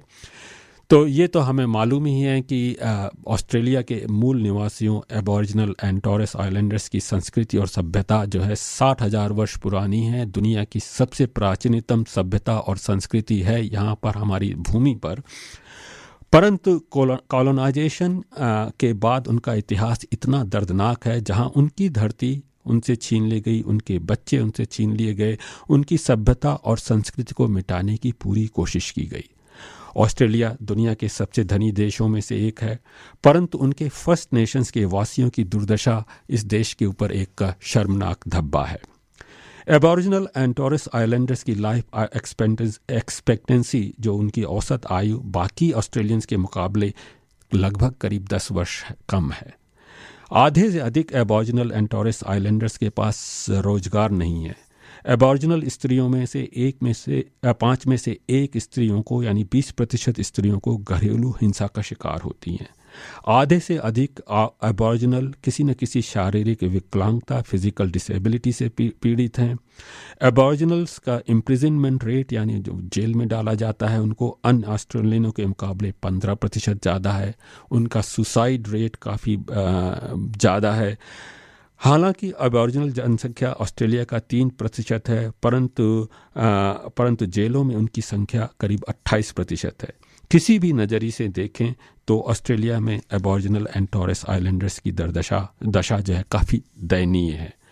बरसों से अनेक सरकारों ने पैसा तो काफ़ी फेंका है इन हालातों को बदलने के लिए, लेकिन हालात ज़्यादा बेहतर नहीं हुए हैं। 2017 में देश भर के 1200 से अधिक एबॉरिजिनल एंड टॉरेस आइलैंडर्स ने मिलकर एक उलुरू स्टेटमेंट ऑफ हार्ट जारी किया था। इस स्टेटमेंट में यह मांग की गई कि ऑस्ट्रेलिया के संविधान में फर्स्ट नेशंस को वॉइस को स्थायी रूप से परमानेंटली सम्मिलित किया जाए, एबॉरिजिनल वॉइस, उनकी आवाज़ सुनने के लिए। पिछले वर्ष जब नई लेबर सरकार आई तो उन्होंने ये घोषणा की थी वॉइस के लिए संविधान में संशोधन के लिए एक रेफरेंडम किया जाएगा, और यह रेफरेंडम बिल हाल ही में पास भी हुआ है दोनों पार्लियामेंट से। और इस बिल में जो सवाल उठाया गया है, प्रश्न जो पूछा जा रहा है हम सभी ऑस्ट्रेलियनों से, वह यह है कि a proposed law to alter the constitution to recognize the first people of Australia by establishing an Aboriginal and Torres Islander voice. Do you approve the proposed alteration? हमें यस या नो कहना है कि जो ऑल्ट्रेशन करना है constitution में recognise करने के लिए, और ये जो है इसमें वॉइस जो इस्टेब्लिश की जाएगी उसके बारे में यस और नो कहना है। ये जो है Aboriginal and Torres Islanders Voice में make representations to the Parliament and the executive government of the Commonwealth on matters relating to Aboriginal and Torres Islanders people. इस रेफरेंडम पर जैसा कि मैंने कहा कि ये वोट इस साल अक्टूबर से दिसंबर के बीच में किसी समय पर होगा, अभी सरकार ने घोषणा नहीं की है। ऑस्ट्रेलिया में रेफरेंडम को सफल होने के लिए न केवल रेफरेंडम पूरे ऑस्ट्रेलिया में उसको बहुमत होना चाहिए, इसके अलावा मेजॉरिटी ऑफ स्टेट्स, जो 6 स्टेट्स हैं उनमें से कम 4 स्टेट्स में भी मेजॉरिटी लेनी होती है। तो ये डबल मेजॉरिटी चाहिए होती है, एक ओवरऑल मेजॉरिटी और दूसरी ओर स्टेट्स में भी मेजॉरिटी। तो अपने आप में काफ़ी कठिन रहता है। टेरिटरीज इसमें सम्मिलित नहीं है। हमारी ऑस्ट्रेलियन कैपिटल टेरिटरी में बहुमत हो या नहीं हो, नॉर्दर्न टेरिटरीज में बहुमत हो या नहीं हो, वो मायने नहीं रखता है, लेकिन स्टेट्स में मेजॉरिटी और ओवरऑल मेजॉरिटी होना चाहिए। तो ऑस्ट्रेलिया में रेफरेंडम काफ़ी कम, जो अगर इतिहास देखें तो काफ़ी कम रेफरेंडम सफल होते हैं, लेकिन एक रेफरेंडम जो 1967 में हुआ था वो भी एबॉरिजिनल से सम्मिलित था। वो 1967 में जो रेफरेंडम था उसमें ये सवाल था कि एबॉरिजिनल्स को जनगणना में या पॉपुलेशन सेंसस में शामिल किया जाए या नहीं किया जाए, और वो रेफरेंडम सफल हुआ था। 90% ऑस्ट्रेलियन ने ये वोट किया था कि जी हाँ, एबॉरिजिनल्स को जनगणना में शामिल करना चाहिए, और ये रेफरेंडम सभी स्टेट्स में मेजॉरिटी भी मिली थी। तो वो अपने आप में थोड़ा सा ये भी है कि ऑस्ट्रेलियन इन मामलों में बड़ा अच्छे तरीके से देखते हैं। परंतु साथ ही साथ ये भी सवाल उठता है कि 1967 तक, जो ज़्यादा समय नहीं है, एबॉरिजिनल्स को ऑस्ट्रेलिया की जनसंख्या में भी नहीं गिना जाता था, माना जाता था। तो ये अपने आप में उनको माना ही नहीं जाता कि वो ऑस्ट्रेलिया में हैं या नहीं, उनको जनसंख्या का भाग नहीं माना जाता था, उनके लिए कोई पॉलिसी नहीं बनती थी। और इस रेफरेंडम में भी राइट टू वोट नहीं मिला था, राइट टू वोट बहुत बाद में मिला। तो आप ये देख रहे हैं कि इतिहास किस तरह से है। तो ये इस रेफरेंडम के बारे में यस और नो दोनों का केस है दिया जा रहा है। और हम रेडियो मनपसंद एक मीडिया ऑर्गेनाइजेशन है, हम ये तो नहीं कह सकते कि आप यस या नो को दीजिए, लेकिन उसके बारे में हम आपको थोड़ा सा बताना चाहेंगे। यस का केस सरकार की ओर से तैयार किया गया है, और उनका कहना है कि यस केस ऑस्ट्रेलिया के संविधान में एबॉरिजिनल एंड टॉरेस आइलैंडर्स को रिकॉग्नाइज करेगा, उनको मान्यता मिलेगी, उनके 65,000 वर्ष के इतिहास को सम्मान दिया जाएगा और उनकी पहचान मानी जाएगी। और वॉइस के माध्यम से एबॉरिजिनल एंड टॉरेस आइलैंडर्स के लोग अपने मामलों में सरकार को सलाह दे सकते हैं, सलाह ही दे पाएंगे जिससे सरकार सही फैसला कर सके, बेटर वैल्यू फॉर मनी मिले, सही निर्णय ले सके। और वॉइस के माध्यम से एबॉरिजिनल एंड टॉरेस आइलैंडर्स के स्वास्थ्य, शिक्षा, रोजगार, आवास आदि मामलों के सही निकाले जा सकेंगे ताकि उनके जीवन स्तर में सुधार आ पाए। वॉइस का आइडिया एबॉरिजिनल एंड टॉरेस आइलैंडर्स का है, उलूरू स्टेटमेंट ऑफ हार्ट से आया, ये किसी ने इम्पोज नहीं किया है। एबॉरिजिनल खुद ही डिमांड कर रहे हैं कि इस तरह की वॉइस होनी चाहिए। और वॉइस की कमेटी में एबॉरिजिनल एंड टॉरेस आइलैंडर्स के ही लोग होंगे जो सभी राज्यों और स्टेट से टेरिटरीज से आएंगे, और उनमें पुरुष और महिला समान रूप से सम्मिलित होंगे। और फाइनली हालांकि वॉइस एडवाइस तो कर सकेगी, लेकिन उसके जो कानून बनाने का काम, प्रोग्राम्स करने का काम, फंडिंग देने का काम ये अभी भी ऑस्ट्रेलियन पार्लियामेंट के हाथ में होगा। तो ऑस्ट्रेलियन ये बॉडी जो है कोई ऑस्ट्रेलियन बोर्ड के पार्लियामेंट को ओवर रूल नहीं कर सकती है, केवल सलाह ही दे सकती है। लेकिन ये वॉइस के समर्थकों का कहना है कि ये देश को एक साथ जोड़ेगी, हम एबॉरिजिनल्स को पहचानेंगे, अपने साथ लेकर आएंगे, उनकी आवाज़ सुनेंगे, उनके हिसाब से पॉलिसीज़ चेंज करेंगे। दूसरी ओर नो के समर्थकों का कहना है कि कोलिशन नेशनल्स जो है नो का कह रहे हैं, उनका कहना है कि वॉइस एबॉरिजिनल एंड टॉरेस आइलैंडर्स के हालात कोई बेहतर नहीं कर सके। जस्ट वॉइस लेके आएंगे तो इसका अर्थ ये नहीं है कि एबॉरिजिनल एंड टॉरेस आइलैंडर्स की सिचुएशन में कोई सुधार आएगा। उनका ये कहना है कि शायद एक और लेयर ऑफ ब्यूरोक्रेसी बन जाएगी। उनका ये भी कहना है कि वॉइस के कई सारे रिस्क हैं। वॉइस एग्जीक्यूटिव गवर्नमेंट के किसी हिस्से को सलाह दे सकती है, तो न केवल पार्लियामेंट को सलाह दे रही है, वो एग्जीक्यूटिव गवर्नमेंट यानी ब्यूरोक्रेसी को भी सलाह दे सकती है। और अगर उनकी सलाह नहीं मानी जा सकती, उनका कहना है कि उसकी वजह से कोर्ट चैलेंजेस वगैरह होंगे। ये भी उनका ये कहना है कि वॉइस के बारे में कोई ज़्यादा डिटेल्स जानकारी नहीं दी गई है। ये कह रहे हैं कि वॉइस देश को बांट देगी, एक और एबॉरिजिनल्स होंगे और दूसरी ओर नॉन एबॉरिजिनल्स होंगे। और वॉइस एक बार बन गई तो ये हमेशा के लिए बन जाएगी। हालांकि कोलिशन एंड नेशनल्स ये कहते हैं कि वॉइस लेजिस्लेटिव बॉडी होनी चाहिए, लेकिन जो रेफरेंडम कॉन्स्टिट्यूशन में कह रहा है कि वॉइस उसके में इस्टेब्लिश की जाए, तो अगर लेजिस्लेटिव बॉडी होती है तो सरकार बदलने के साथ उसको डिसमेंटल किया जा सकता है। लेकिन अगर कॉन्स्टिट्यूशन में वो बॉडी बनी रहेगी तो वो हमेशा परमानेंट रहेगी। तो इसके दोनों पहलू हैं। एक पहलू यह है कि एक दूसरी सरकार आती है तो वो उस बॉडी की छुटकारा ले सकती है अगर लेजिस्लेटिव बॉडी होती है। दूसरी ओर इनका यह कहना है कि नो के समर्थकों का कि अगर आपने कॉन्स्टिट्यूशन में बना दी हो बॉडी तो हमेशा रहेगी। खैर, तो ये दोनों तरीके के तर्क हैं। नो के समर्थकों का कहना है कि if you don't know vote no. तो एक और यस के समर्थन में काफ़ी लोगों ने काफ़ी समर्थन दिया है और कहा है कि चाहे उसमें बिग बिजनेसेस हों, स्पोर्टिंग कोड हों, AFL, NRL इत्यादि, क्रिकेट काउंसिल जो है अपनी बॉडी, सब ने इसको समर्थन दिया है। काफ़ी सेलिब्रिटीज़ यस के समर्थन में आ रहे हैं। दूसरी ओर नो का भी समर्थन काफ़ी ज़ोर से चल रहा है। जो पोलिंग दिखा रही है कि नो थोड़ा सा आगे है, लेकिन ये भी ध्यान रखना चाहिए कि 42% लोगों ने अभी तक कोई इस मामले में फ़ैसला नहीं किया। अगर आप उन 42% लोगों में हैं तो मैं ये कहना चाहूँगा कि आप ज़रा सोच समझ कर इस बारे में फ़ैसला कीजिए, क्योंकि ये एक हिस्टोरिकल रेफरेंडम है। आप इस देश के जो एबॉरिजिनल्स एंड टॉरेस आइलैंडर्स के बारे में फ़ैसला कर रहे हैं, तो ज़रा सोच समझ कर फ़ैसला कीजिए, क्योंकि काफ़ी अफवाहें, काफ़ी मिस इन्फॉर्मेशन चल रही है। जैसे कहा जा रहा है कि जो है कोर्ट चैलेंजेस वगैरह बढ़ेंगे, ऐसा कुछ नहीं है, क्योंकि ये एडवाइजरी बॉडी है, वो पार्लियामेंट को ओवर रूल नहीं कर सकती है। तो कई तरह की मिस इन्फॉर्मेशन, और दूसरी ओर ये भी कहा जा रहा है कि ब्यूरोक्रेसी हो जाएगी, उसको बारे में भी सोचना पड़ेगा और प्रैक्टिकली ये क्या परिवर्तन ला सकती है। तो सब तरह के मुद्दे हैं, इन मुद्दों को सोचिए, समझिए और फिर सोच समझ कर ये फैसला कीजिए कि यस या नो दीजिए। हम ये नहीं कह सकते। कई मल्टीकल्चरल ऑर्गेनाइजेशंस ने भी, जो चाइनीज़ मल्टीकल्चरल ऑर्गेनाइजेशन, बाकी हमारे टेम्पल्स हैं, उन्होंने भी ये अपने समर्थन जाहिर किया है।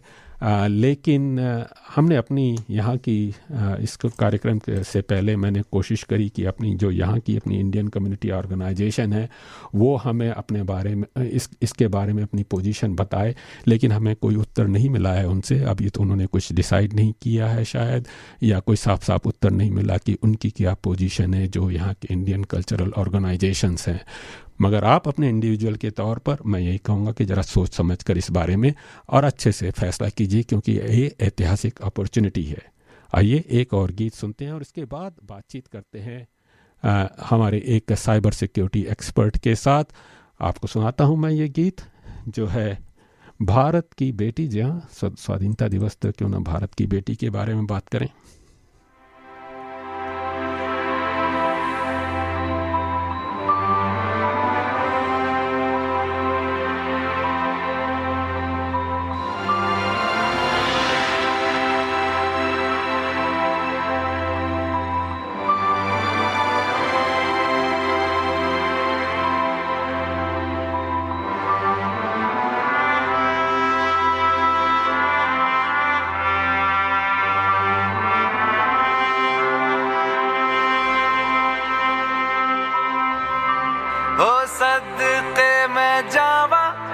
मेरी दिल जानिया मैं शीश झुकावा मेरी दिल जानिया तेरे नाम जो कर जावा कम है वो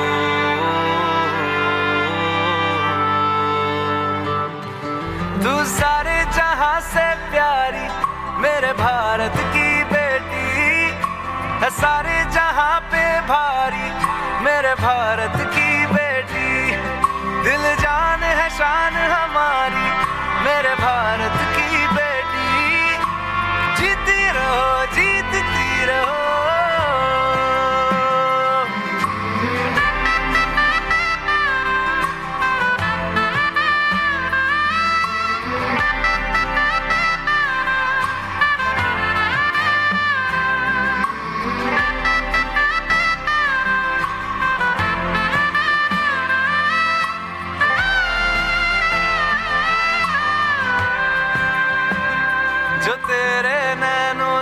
टपके हर आंसू है अपना जो तेरे होठों पे ठहरे वो गीत अब अपना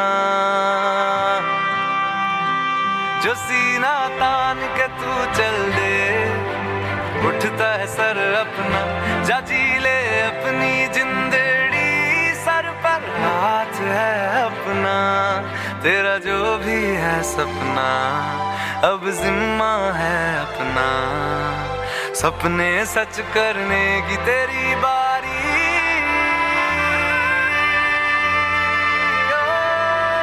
तू सारे जहां से प्यारी मेरे भारत की बेटी है सारे जहां पे भारी मेरे भारत की बेटी दिल जान है शान हमारी मेरे भारत की बेटी जीती रहो जीतती रहो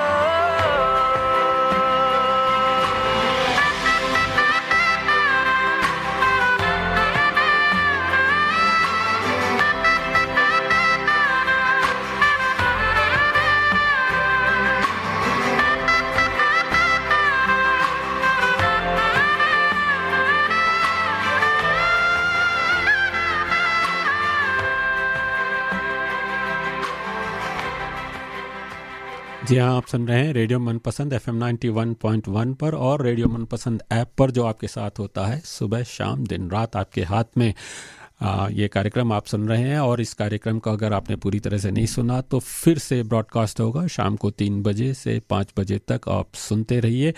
अब जैसा कि बात कर रहे हैं भारत और ऑस्ट्रेलिया के बीच में परस्पर सहयोग बढ़ रहा है, संबंध काफ़ी सुधर रहे हैं, सहयोग हर क्षेत्र में बढ़ रहा है, चाहे वो ट्रेड हो, शिक्षा हो, व्यापार हो, रिसर्च हो, मिलिट्री कोऑपरेशन हो, सब क्षेत्रों में। और हाल ही में भारतीय और ऑस्ट्रेलिया के सहयोग का एक प्रमाण है उन्नति ग्रांट्स। ये उन्नति ग्रांट्स जो हैं दी जा रही हैं ऑस्ट्रेलियन रिसर्च कोलैबोरेशन हब की ओर से। और इस उन्नति ग्रांट जैसे कि नाम से ही है प्रकट होता है कि उन्नति के लिए दी जा रही हैं और इसमें 12 ग्रांट्स दी गई हैं। और ये जो है ऑस्ट्रेलियन और भारतीय वैज्ञानिक मिलकर एक विभिन्न रिसर्च प्रोजेक्ट्स पर काम करेंगे। और ये रिसर्च प्रोजेक्ट्स जो हैं विभिन्न क्षेत्रों पर है, हेल्थ पर है, एनवायरनमेंट पर है और डिजिटल एज के बारे में भी है। उनमें से एक ग्रांट जो महत्वपूर्ण ग्रांट है खास करके इस विषय पर, वो है strengthening Australia India cyber security partnership for digital innovation, cyber security. यह ग्रांट दी गई है। इसके ग्रांट को जो रिसर्च प्रोजेक्ट है इसको लीड कर रहे हैं doctor Kamaljeet Sandhu. Doctor Kamaljeet Sandhu university में ऑफ न्यू इंग्लैंड में है। उन्होंने digital enterprise innovation and strategy और साइबर सिक्योरिटी में काफ़ी रिसर्च की है और न केवल ऑस्ट्रेलिया में वरन भारत में, कनाडा में, देश विदेशों में भी वो इस रिसर्च में सम्मिलित रहे हैं। उन्होंने 8 पुस्तकें एडिट की हैं, संपादित की हैं। उनके आर्टिकल्स जो हैं वो इंटरनेशनल जर्नल्स में प्रकाशित हुए हैं।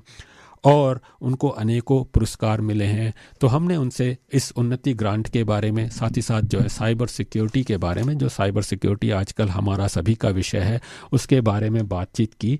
आइए उस बातचीत का पहला अंश सुनते हैं जो डॉक्टर कमलजीत संधू जी के साथ।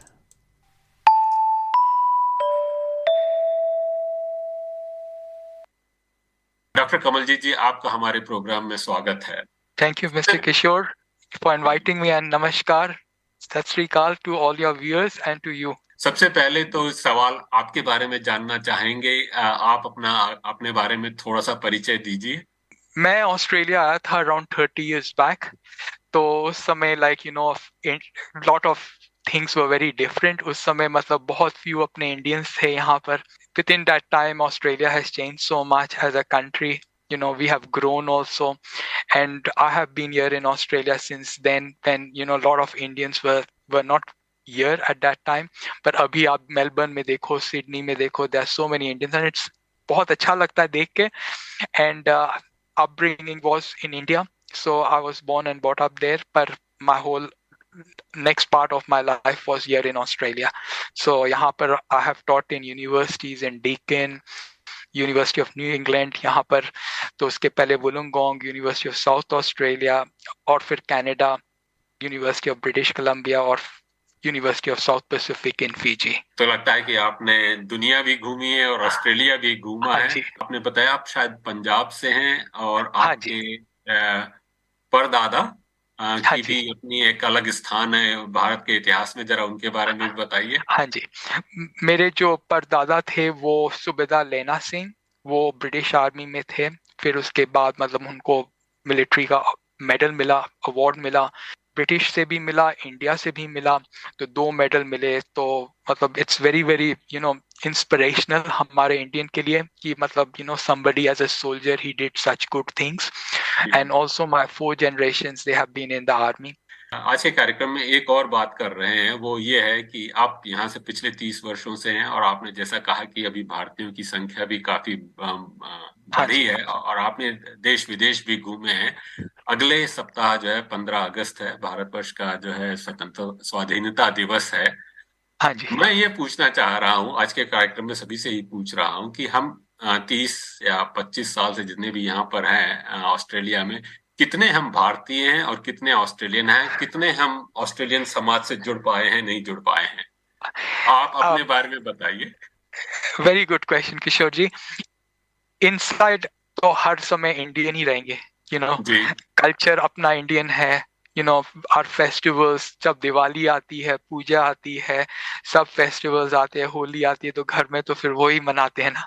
फिर क्रिसमस आता है, फिर वो भी ऑस्ट्रेलिया का है, न्यू ईयर आया वो भी ऑस्ट्रेलिया डे भी सेलिब्रेट करते हैं। Best of both culture, and it's so good to be part of Australia as well as in India. सबसे पहले आपको बधाई, आपको जो है एक उन्नति ग्रांट मिली है। इससे पहले कि आपके रिसर्च प्रोजेक्ट के बारे में बात करूं, थोड़ा सा उन्नति ग्रांट्स के बारे में बताइए। ये उन्नति ग्रांट आपके जो है Australian government department of education से it's been administered. तो इसमें ये है कि Australia Indian researchers collaboration hub जो यूनिवर्सिटी ऑफ मेलबर्न में है, उनका ऑफिस वहाँ पर है। Miss Lisa Singh, honourable Lisa Singh heads that division, and उनका जो डिपार्टमेंट है कोलैबोरेशन में एनकरेजमेंट कर रहा है, जहाँ से Australia and India universities, researchers, scientist, practitioners, सब we come together and work towards solving problems for society, economy, whether it's food or whether it's environment, whether it's cyber security, whether it's education. So मतलब हमारे यहाँ के Australian researchers India जा रहे हैं, India के यहाँ पर आ रहे हैं, it's very good collaboration between people to people and it's long term. और आप प्रोजेक्ट जो है strengthening Australia India cyber security partnership for digital innovation, काफी अच्छा आज के अगर देखा जाए जो इस समय टॉपिकल सिचुएशन है उस पर लग रहा है। जरा इस रिसर्च प्रोजेक्ट के बारे में बताइए। It is a very important topic and it is at the right time. Now ये जो प्रोजेक्ट है, it was the only project आपके मतलब सब प्रोजेक्ट के बीच में only one cyber security project जो है that I'm leading has been awarded and has been funded, and it was very competitive. So I'm very, very grateful Australian Indian Hub people in University of Melbourne and the Australian government to give in this recognition. And coming to the project, I say it is very necessary that we need to solve this problem because cyber security सबको impact करती है. अब आप देखो, phone देख लो, आपके पास smartphone है, या आप अपना इंटरनेट में बैंकिंग करते हो, या आप अपना ईमेल कर रहे हो, दैट इज योर वर्ल्ड. आपका अपना प्राइवेसी है, आपका अपना डेटा है. Nobody should have access to it. No cyber criminal or cyber attacker should come, silently आपके कंप्यूटर के अंदर they get into it और आपकी इंफॉर्मेशन ले ले. जैसे आपके इलेक्ट्रिसिटी बिल है या क्रेडिट कार्ड इंफॉर्मेशन है या बैंक की डिटेल्स है. It's not the right thing. पर what we have been seeing, मतलब ये कुछ सालों में this cyber security has become very, very important because there has been a lot of serious attacks here on ordinary people. So आपने देखा होगा Medicare का जो हुआ, फिर लैटिट्यूड फाइनेंशियल का हुआ, यहाँ पर डीकन यूनिवर्सिटी का डेटा, ANU यूनिवर्सिटी का डेटा, इंडिया में AIIMS all India institute of medical sciences hospital का डेटा. तो ये जो डेटा मतलब स्टील करते हैं, ये कहा जाता है it goes on the dark web. वहां पर जाके जहाँ साइबर क्रिमिनल्स वहां पर बेचते हैं, and sometimes they are sold for 1 cent. आप देखिए इतना इंपॉर्टेंट डेटा किसी का, उसमें पासपोर्ट के डिटेल्स हो सकते हैं, उसमें किसी के होम मॉर्गेज के डिटेल हो सकते हैं, birth certificate, date of birth, कोई भी मतलब आपका जो इंपॉर्टेंट डॉक्यूमेंट हो फैमिली का, and it's on the internet. So ये जो प्रॉब्लम आई ना, ये that is very critical because पहले हमने नहीं सोचा था कि कंप्यूटर और इंटरनेट में ये भी हो सकता है. when banks started offering internet banking, हम लोग सोचते थे ठीक है इलेक्ट्रिसिटी का बिल पे कर दिया, that's good, it was convenience. But now इसके साथ जो dangerous things हो रही हैं यहाँ पर, we have to be careful. तो यहाँ this is how we progress with cyber security here, because अगर आज कोई इलेक्ट्रिसिटी ग्रिड बंद कर दे ऑस्ट्रेलिया का, आप सुबह उठते हो, बटन दबाते हो, इलेक्ट्रिसिटी है, नल का आपने खोला, पानी आ गया, everything. We have got a very modern lifestyle, but behind this modern lifestyle के पीछे is computer. Everything has got a computer chip. तो आप देखो अगर वो कॉम्प्रोमाइज हो गई, अगर किसी ने इलेक्ट्रिसिटी बंद कर दी, किसी ने पानी का जो है कंप्यूटर स्टेशन बंद कर दिया, then the whole country will be impacted. So this is where we come in. We are looking at these critical issues, how they are evolving, and how we can basically slow it down or eliminate it, or we find solutions so that it does not happen, it does not spread. क्योंकि ये जो बोलते हैं ना malicious virus, आपने email देखी, आपने सोचा कि मेरे बच्चे ने भेजी है email, somebody from my family, my brother is sent, या सिस्टर ने भेजी है, तो आपने ईमेल खोल ली, ईमेल के साथ वायरस वो पूरे आपके कंटामिनेट कर देता है कंप्यूटर को, एंड देन अगर आपने वो ईमेल रिप्लाई की या फॉरवर्ड की किसी को, वहां से it will spread to other people, millions and billions of people, around the world. So we have come across these sort of a situation where we are, as scientists, we are studying, how to basically control it or at the most eliminate it. जब cyber security की बात करते हैं तो और cyber crimes की बात करते हैं तो उसकी तो कोई कंट्री की बॉर्डर्स नहीं होती हैं, और कहीं भी दुनिया के किसी भी कोने में हो सकता है. आपका प्रोजेक्ट भी दुनिया के 2 कोनों में जुड़ा हुआ है, ऑस्ट्रेलिया और इंडिया में. जरा बताइए कि प्रोजेक्ट किस तरह से काम कर रहा है, आपकी टीम में कौन कौन है और किस तरह से ये कोलैबोरेशन इंडिया और ऑस्ट्रेलिया के बीच में होगा. ये हमारा जो प्रोजेक्ट है, यहाँ पर I am the team leader, project leader मैं लीड कर रहा हूँ as a director, and the project is my position here is as Australian principal investigator. Indian co investigator है प्रोफेसर अमलान चक्रवर्ती, वो है आपके कलकत्ता यूनिवर्सिटी के हेड वहाँ के, and he is an ex dean also, and professor Deepa Sethi जो हमारे Indian institute of management Kozhikode south India में केरला में है, and she is also a dean. We are 3 together. It is a very, very interesting project because we have got the best scientists, the best scientists. This problem is a national security threat. ये छोटा problem नहीं है. that time has passed. अगर आप मुझे 10 साल पहले बोलते ना, we were having this interview, I would have said the problem is small. But in today's time, in 2023, this month of August, this is a very big national threat, and we have to be over it. इसको मतलब control में नहीं किया अभी, it will become very dangerous because the world system that runs, whether आप bank को देखो, whether आप एरोप्लेन को देखो, whether आप ट्रेन को देखो, whether आप पानी को देखो, whether इलेक्ट्रिसिटी को देखो, सबके पीछे इज अ कंप्यूटर. मैनुअली कोई आदमी बैठ के वहां बटन नहीं दबा रहा है. It's all been done automatically by software. और जब किसी के सॉफ्टवेयर के हार्ट के अंदर वायरस चला जाता है या कुछ हो जाता है, जैसे हम लोग बीमार हो जाते हैं, किसी को खांसी लगती है, वो बोलता है मुझे बुखार हो गया, ठीक है ना, पर कंप्यूटर नहीं बोल सकता. कंप्यूटर आपको नहीं बोलेगा कि मुझे वायरस. वो साइलेंटली जो उसका जो अटैकर है उसको मतलब he is exploiting the system. तो वो अपना काम करके चला जाएगा, बाद में दूसरे एक्सप्लॉइटर्स आएंगे, वो उसको एक्सप्लॉइट करते रहेंगे. पर on the surface we may not know. आप आओगे, अपना टाइप करोगे अपनी ईमेल, ठीक है, एवरीथिंग्स लुकिंग गुड, मैंने इंटरनेट देख लिया, चलो आज थोड़ा स्लो है, आप सोचोगे इंटरनेट सर्विस प्रोवाइडर की स्पीड थोड़ी स्लो है. नहीं, उसके पीछे वायरस है.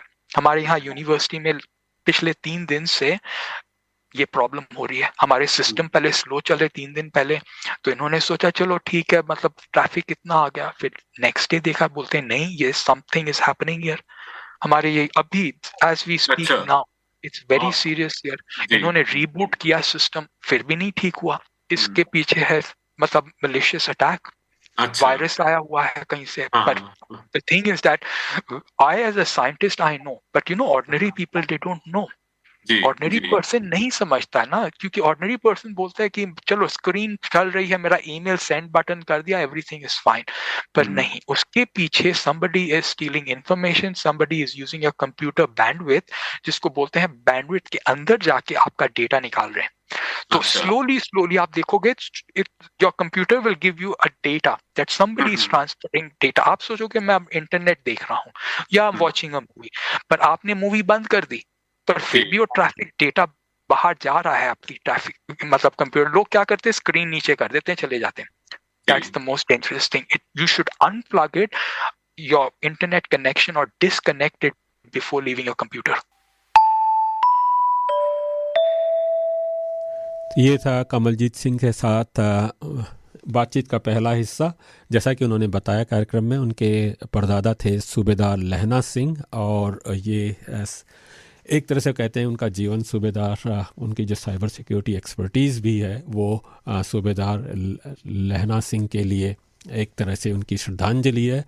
सूबेदार लहना सिंह बचाते थे देशों को एक तरह से अपनी तलवार बंदूकों से और लड़कर. उसी तरह से कमलजीत सिंह जी साइबर सिक्योरिटी से हमें बचाने का प्रयास कर रहे हैं, कोशिश कर रहे हैं. तो ये सुनते हैं एक गीत उनकी पसंद का, तेरी मिट्टी केसरी फिल्म का, जो इसी थीम पर है. सुनते हैं ये गीत, तेरी मिट्टी. जी हाँ,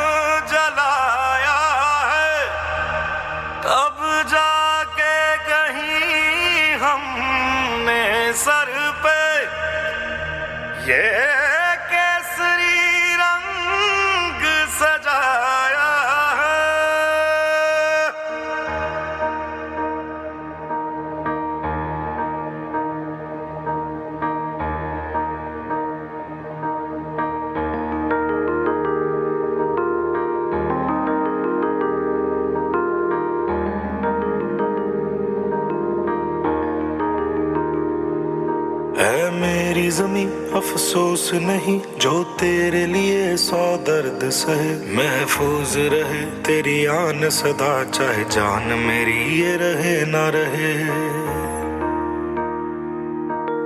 मेरी ज़मीं महबूब मेरी, मेरी नस नस में तेरा इश्क बहे, फीका ना पड़े कभी रंग तेरा, जिस्मों से निकल के खून कहे.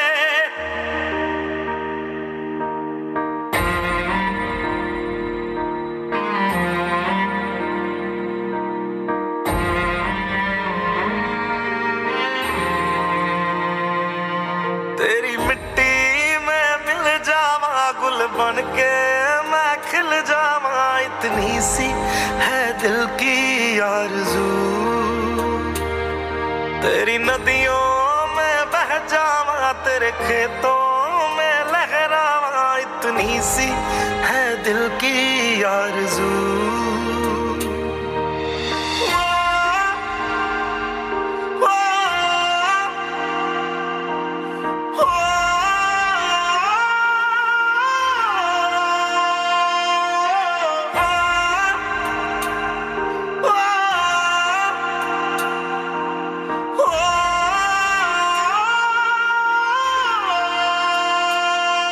सरसों से भरे खलियान मेरे, जहाँ झूम के भंगड़ा पा न सका। आबाद रहे वो गांव मेरा, जहाँ लौट के वापस जा न सका।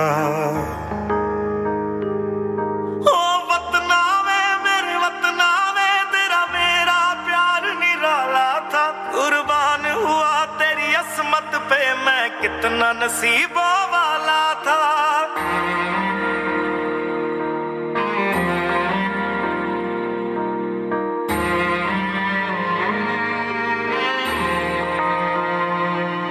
तेरी मिट्टी में मिल जावा गुल बन के मैं खिल जावा, इतनी सी है दिल की आरज़ू। ये खूबसूरत गीत है फिल्म केसरी से। हम बातचीत करें डॉक्टर कमलजीत संधू जी के साथ, जिन्हें उन्नति ग्रांट मिली है और वो डिजिटल साइबर सिक्योरिटी एक्सपर्ट हैं। आइए सुनते हैं उनकी इस बातचीत का दूसरा अंश है कमलजीत सिंह जी के साथ।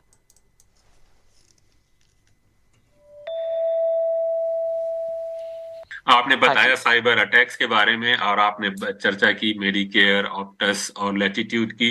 मैं खुद लैटिट्यूड के डाटा ब्रीच का विक्टिम हो गया हूं और साथ ही साथ एक दो और क्रेडिट कार्ड स्कैम्स का भी। कोई हमारा यूरोप में बैठा हुआ हमारे क्रेडिट कार्ड पे फ्लाइट बुक कर रहा था, कोई इंडिया में बैठा हुआ मेरे क्रेडिट कार्ड पे चीजें खरीद रहा था। तो ये तो बहुत कॉमन हो गया है। ये बताइए कि किस तरह के ये साइबर अटैक्स होते हैं। Very good question. अटैक यहाँ पर हो रहे हैं 2 या 3 किस्म के। फर्स्ट इज फाइनेंशियल अटैक, मतलब आपके जो फाइनेंशियल इंफॉर्मेशन जो है क्रेडिट कार्ड को स्टील करके किसी दूसरे बंदे ने ही गोइंग टू यूज इट, ठीक है ना, पहला वो हो गया। Second is non financial.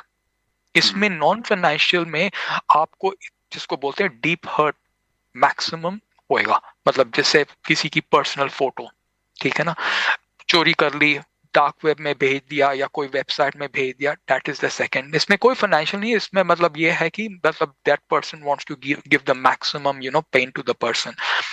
Third one is that state sponsored where countries are trying to do things without sending the military, which is called cyber warfare. उसमें मैं अभी I'm the one who's working on that project at the moment, and it is very very interesting to know like there are certain countries in the world जहाँ पर उनकी army military ये सब मतलब करती है, so that they get an upper hand, because computer system अगर आप किसी भी country का बंद कर दो, आपको वहाँ plane, जहाज, हवाई जहाज भेजने की जरूरत नहीं है। There'll be chaos, there'll be anarchy in that country, civil disturbance हो जाएगा। तो that is another area. But what we are seeing here today is that there are people who are doing that. They can be एक आदमी कर सकता है, they can be one person who can do this, or they can be a group.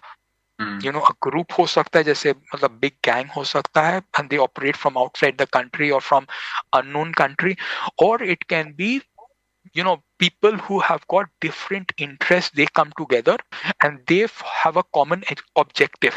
The common objective ये है कि मतलब they want to put some sort of a pressure on some institution to do what they want to do or what the agenda is. US में हुआ colonial pipeline ransomware attack, उसमें आपकी all supply बंद कर दी।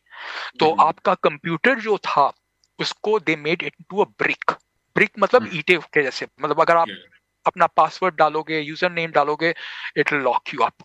आप कुछ कोई file खोलोगे, इट्स एनक्रिप्टेड, आपका पूरा कंप्यूटर इज ब्लॉक्ड।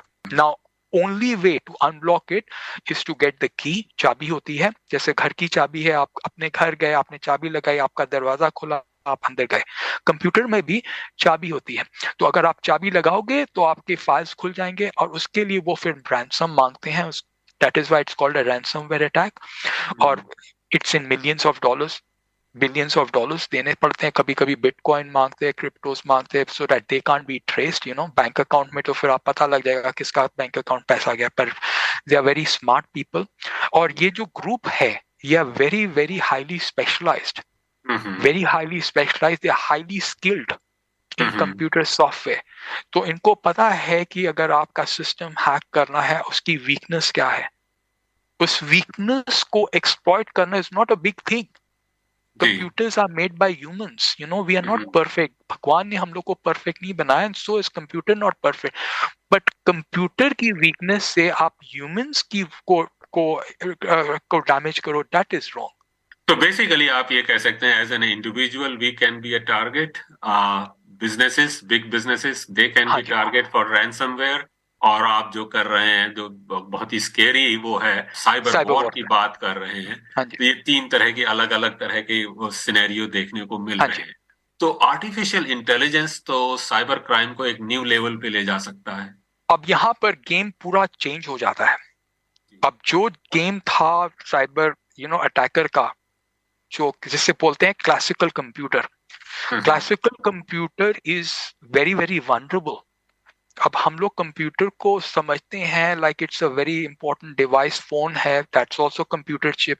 लैपटॉप है, that's also got a computer chip.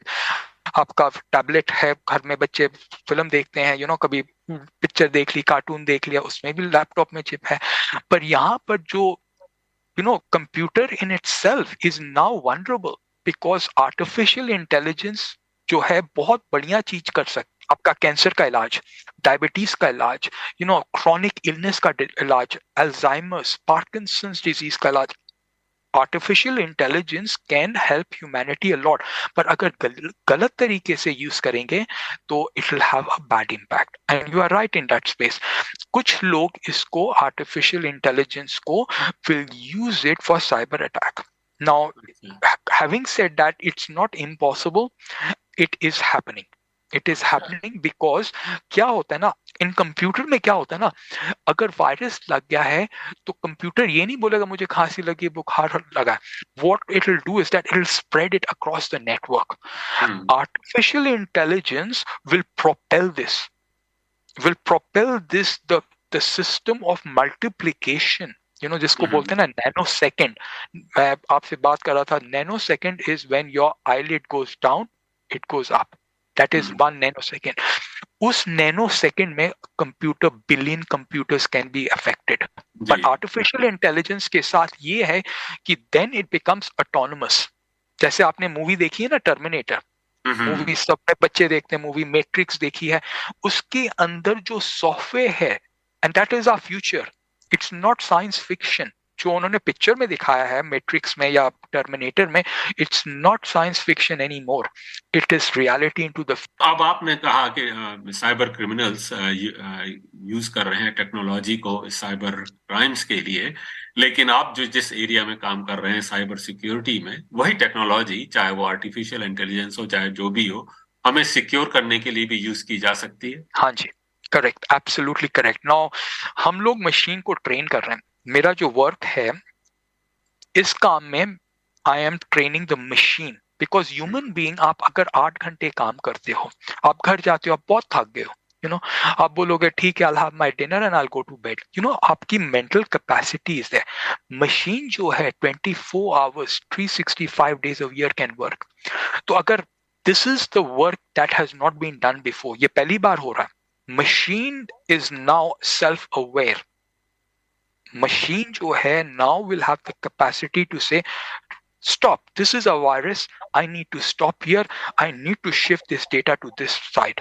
वो अब कर रहे हैं हम। तो ये जो है artificial intelligence is a good thing. यहाँ पर ये जो है मशीन को अब ट्रेन करेगी, machine will tell us, rather than human being को मतलब 24 आवर्स बैठ के स्कैन करना पड़ेगा data, this is happening. Now the machines will do that sort of a work. Machines are very good in doing it. Non-stop they can do it, and they can scan billions of computers. यहाँ Australia में बैठ के I can scan my home computer in India. I can do that because I'm an IT person. I can do that. I was in Canada. I was used to be in Canada. I used to connect to my files in Australia. Physically, मैं Australia में नहीं था. I was in Canada. I was living in there. So Vancouver से I would log into my computer system from there and I would log in. Same thing, artificial intelligence has got the capacity to look at the packet of the data, see which is malicious virus, shift that, let the good traffic go through. और आपके इस research project में किस तरह के cyber security के आप सोच रहे हैं मेजर्स? हाँ जी, we are also looking at जैसे क्वांटम कंप्यूटिंग बोलते हैं, जैसे 10,000 साल लग जाने हैं आपको ऑर्डिनरी कंप्यूटर, जैसे क्लासिकल कंप्यूटर हम लोग बोलते हैं, वही कैलकुलेशन आपके क्वांटम कंप्यूटिंग में 28 मिनट में हो जाने. अच्छा. आप डिफरेंस देखिए, 10,000 साल वो कैलकुलेशन और 28 मिनट. सो अब मैं while I was in India last year, मैं वहाँ के आर्टिफिशियल इंटेलिजेंस सेंटर गया and I was very impressed to see the work that's being done. So quantum computing and artificial intelligence are going to merge. It's going to happen. Pehle we had like dial-up internet, then we used to have a website which was one way, then emails came back and forth. Now we are going into Web 3. Web 3 में ये होगा जैसे किशोर जी will decide whether I want to share my data with Google or not. अब ये जैसे मेरा phone है, ठीक है, इस फोन में मेरी सेटिंग्स है and I can now choose this phone gives me $100 every month. My student here, she is earning $2,000 every month from her phone. Class में बैठी बोलती सर I'm earning 2,000. मैंने बोला कैसे? Because she decides who she wants to share the data. And अगर आप decide करते हो you want to share your data with Google, Google will pay you money. पहले ऐसा नहीं था. Web 2 में नहीं था. Web 2 में वो सब आपका डेटा ले लेते थे and they used to mine it. But now Web 3 में they can't do that. So you can make money and आपके जो पैसे हैं it will come in your wallet.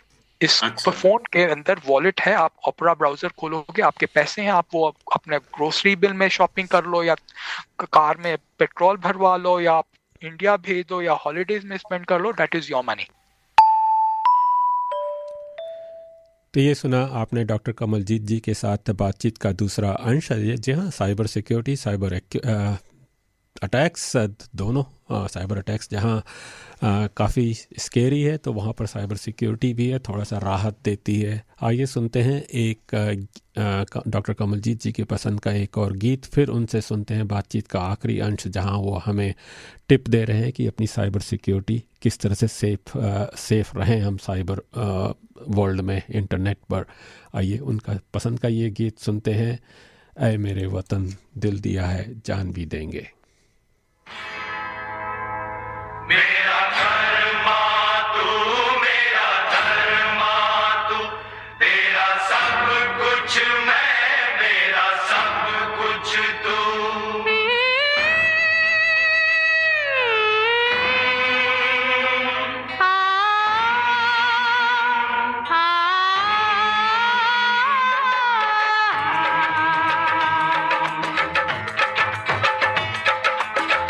हर तरफ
ये गीत था फिल्म कर्मा से, जो आप सुन रहे हैं रेडियो मनपसंद FM 91.1 पर और साथ ही साथ रेडियो मनपसंद ऐप पर। और ये गीत था हमारे जो आज मेहमान हैं डॉक्टर कमलजीत संधू, जिन्हें उन्नति ग्रांट मिली है डिजिटल साइबर सिक्योरिटी पर काम करने के लिए। आइए सुनते हैं उनके साथ बातचीत का ये आखिरी अंश, जहां पर वो हमें टिप दे रहे हैं कि किस तरह से हम अपनी साइबर सिक्योरिटी अपने लेवल पर कर सकते हैं। आइए सुनते हैं ये बातचीत।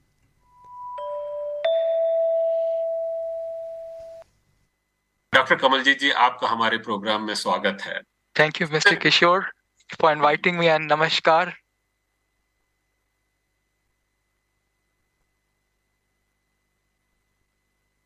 क्षमा कीजिए, मैंने आपको गलत अंश सुना रहा था। मैं डॉक्टर कमलजीत जी के साथ बातचीत का, आइए सुनते हैं उनकी बातचीत का सही अंश।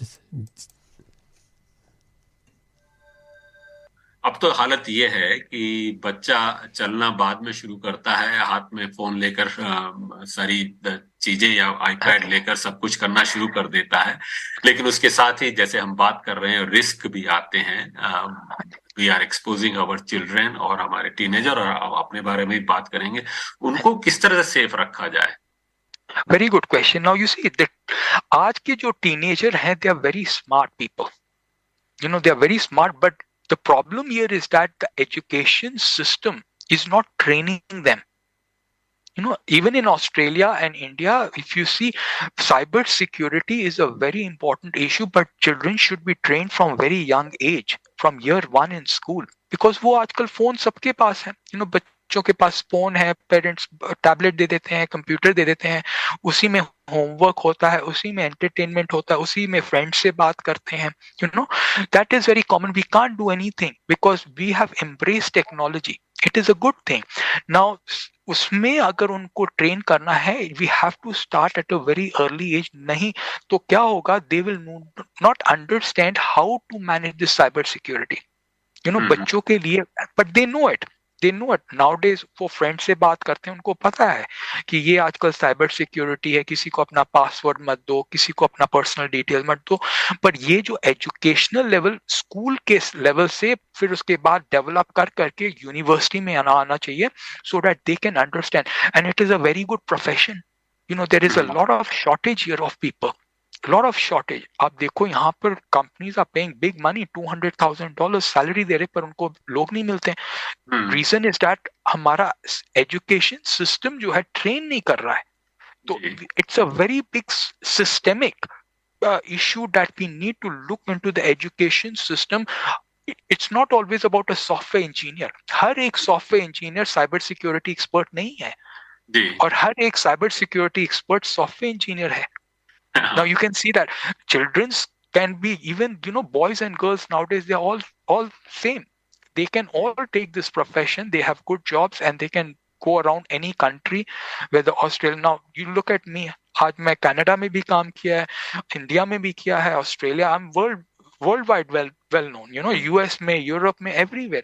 आपने ये बहुत अच्छी बात की, बच्चों को सिखाना चाहिए, लेकिन बच्चों को सिखाने से पहले हमें भी सीखना पड़ेगा। As a cyber security expert, आप हमें क्या टिप्स दे सकते हैं ताकि हम अपना डाटा, अपना कंप्यूटर सेफ रख सकें? हाँ जी, sure. Number 1 is that unsafe places में आप इंटरनेट को मत कनेक्ट करो, जैसे airport is very very unsafe place. वहां पर कितना भी अगर आपको, मतलब, यू नो, इंटरनेट बैंकिंग करनी है, कुछ भी करना है, please don't do it at the airport में। वहां पर लोग बैठे रहते हैं, ट्रेन स्टेशन में हैकर्स बैठे रहते हैं, आपको लगेगा नहीं वो हैकर है, वो ऑर्डिनरी लोग होते हैं, आपके नॉर्मल कपड़े पहने हुए हैं, they look like office people, somebody, but they are in a place where they are hacking into the data, password, username. So that's not a good place. Even other places are like your cafe, internet cafe, wifi जहाँ है, free shopping centre में लोग जाते हैं। इसके अलावा और कौन सी?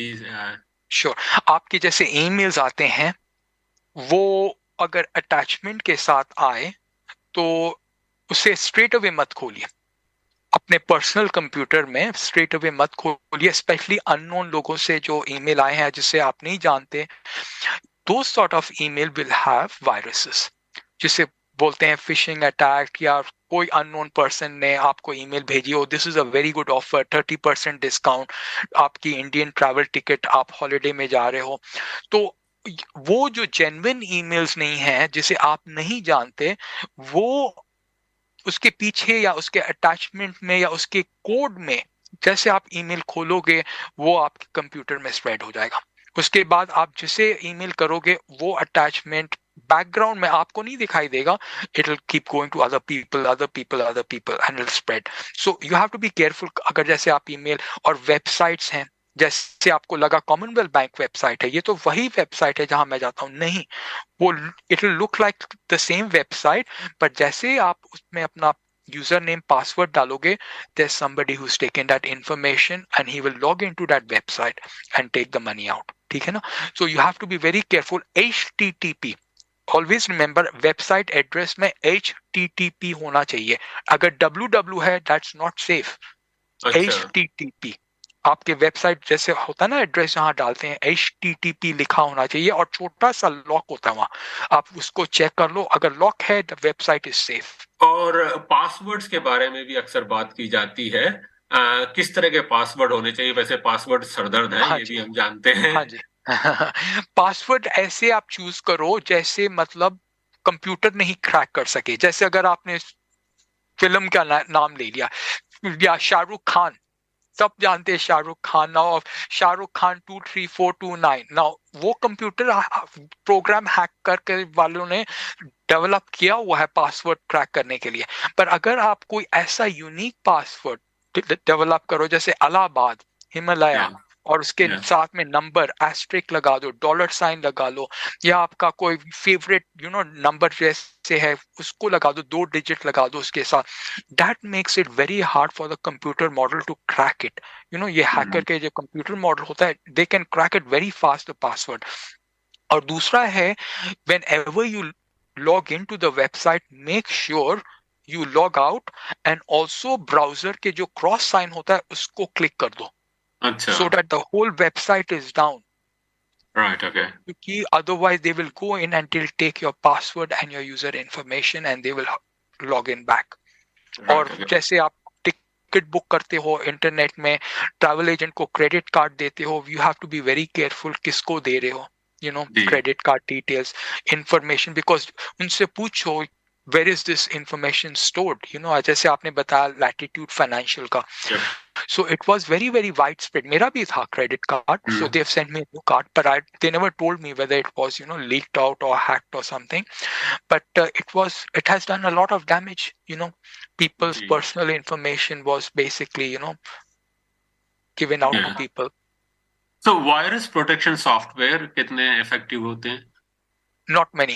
They are not very effective, and that is one of those problems that people think that I have got a virus protection या मेरा ये firewall है. It doesn't do, because ये जो hackers है ना, criminals, cyber criminals, they are very advanced. They have got all the tools, all the codes, everything. So another disadvantage is for the virus, antivirus जिसे हम कहते हैं, they are not up to date. Sometimes अगर आपने उसकी renewal fees नहीं भरी, they are expensive, some of them cost $200 a year, पर अगर आपने नहीं renew किया, आप forget कर जाते हो कभी, तो it will give you only the minimum security. Minimum security is the basic. पर उसके बाद ये cyber attackers हैं, ये are very advanced people. ये मतलब आपको कोई भी किसी तरह करके they will get into your system. अच्छा, अब ये है कि आपने सारी सावधानियां बरती, जैसा कि हमने अपना अनुभव बताया, आपने भी बता रहे हैं, फिर भी आप विक्टिम होते हैं, तो ऐसी हालत में क्या किया जाए? और आपने डार्क वेब के बारे में बात की, डार्क वेब है क्या? और हाँ जी, श्योर। अच्छा, आप जब विक्टिम होते हो ना, the first thing is that to basically tell the law enforcement agency in your country, in your state, whether there is a specified law enforcement, but slowly I think what we will see is that the law enforcement is going to get bigger, but abhi ye time mein matlab lot of the police and other people, they are themselves working those things out to see, but you need specialized people, like cyber expert जैसे हम लोग हैं। अगर जब कोई bank में मतलब attack होता है, they call people like us, when I was at Deakin, ANZ में कुछ हुआ था, then they called people who are experts, forensic, इनको कहते हैं computer forensic experts. So वो जाके देखते हैं कि यहाँ पर what happened here, you know, because those attackers are gone. You will never see them again. वो वहाँ बैठे नहीं रहते हैं. They come from different country. Physically they are not present. So we go and then look at the steps. You know, जो कहाँ से आए थे वो, कि कौन से steps they have left behind. You know, how we can trace them back. कौन सा system इन्होंने contaminate किया, कौन से system में इन्होंने virus malicious program डाला हुआ है, so that they can come back again. So we close that. We close that system back. But above all, I think what we need to do is that we have to understand that this is an ongoing learning process for everybody, you know. अच्छा. But law enforcement agency are not up to date, because ये जो काम चल रहा है यहाँ पर, these attackers are steps ahead, years ahead, you know.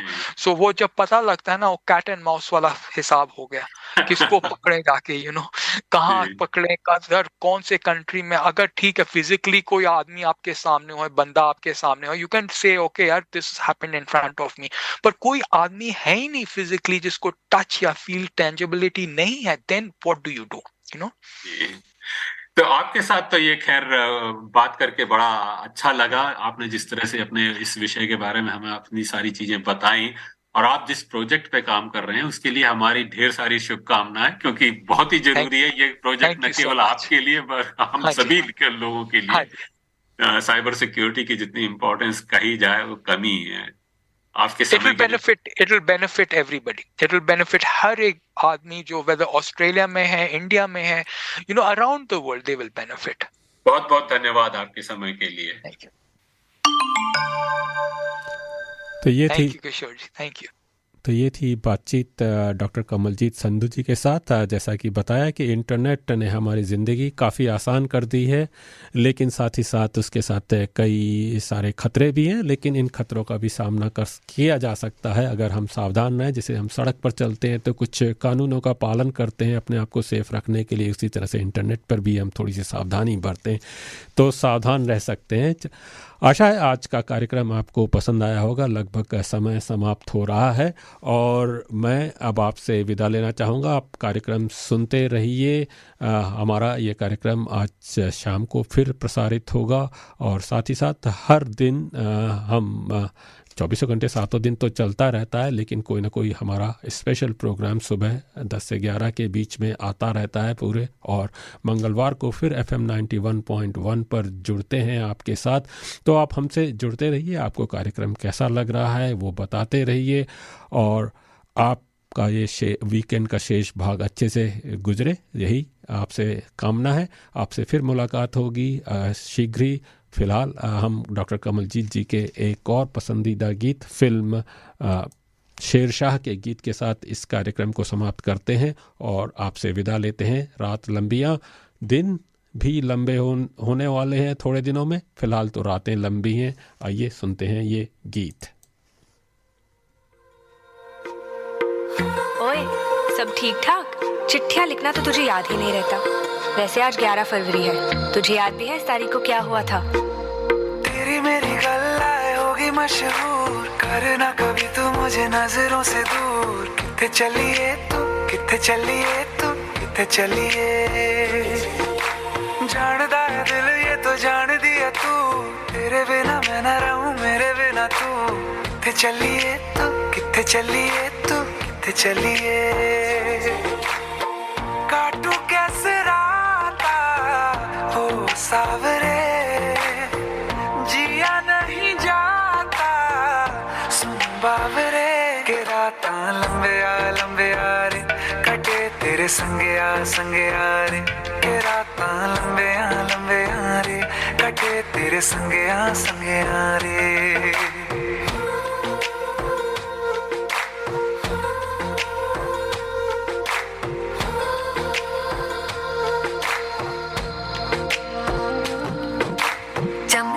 चम अंबरां दे तारे कहंदे ने सजना, तू ही चन मेरे इस दिल दा मन लवे सजना.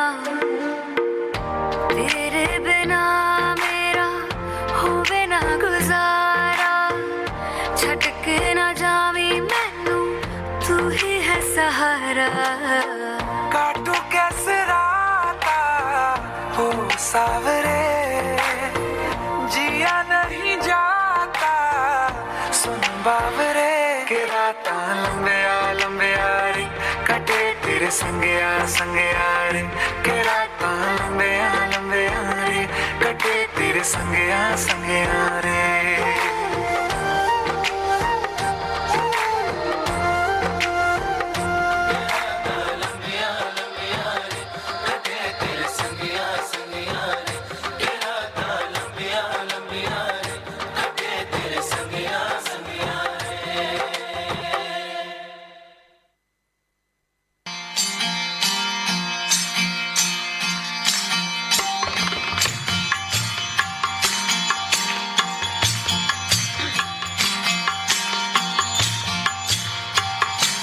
मत कर माया को अहंकार, मत कर काया को अभिमान, काया गार से काची। मत कर माया को अहंकार, मत कर काया को अभिमान, काया गार से काची।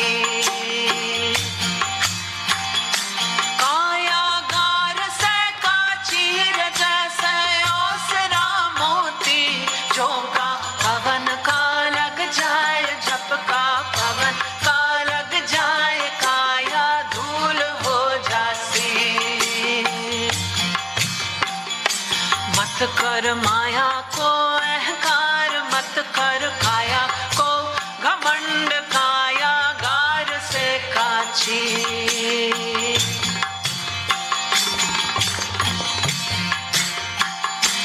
ऐसा सख्त था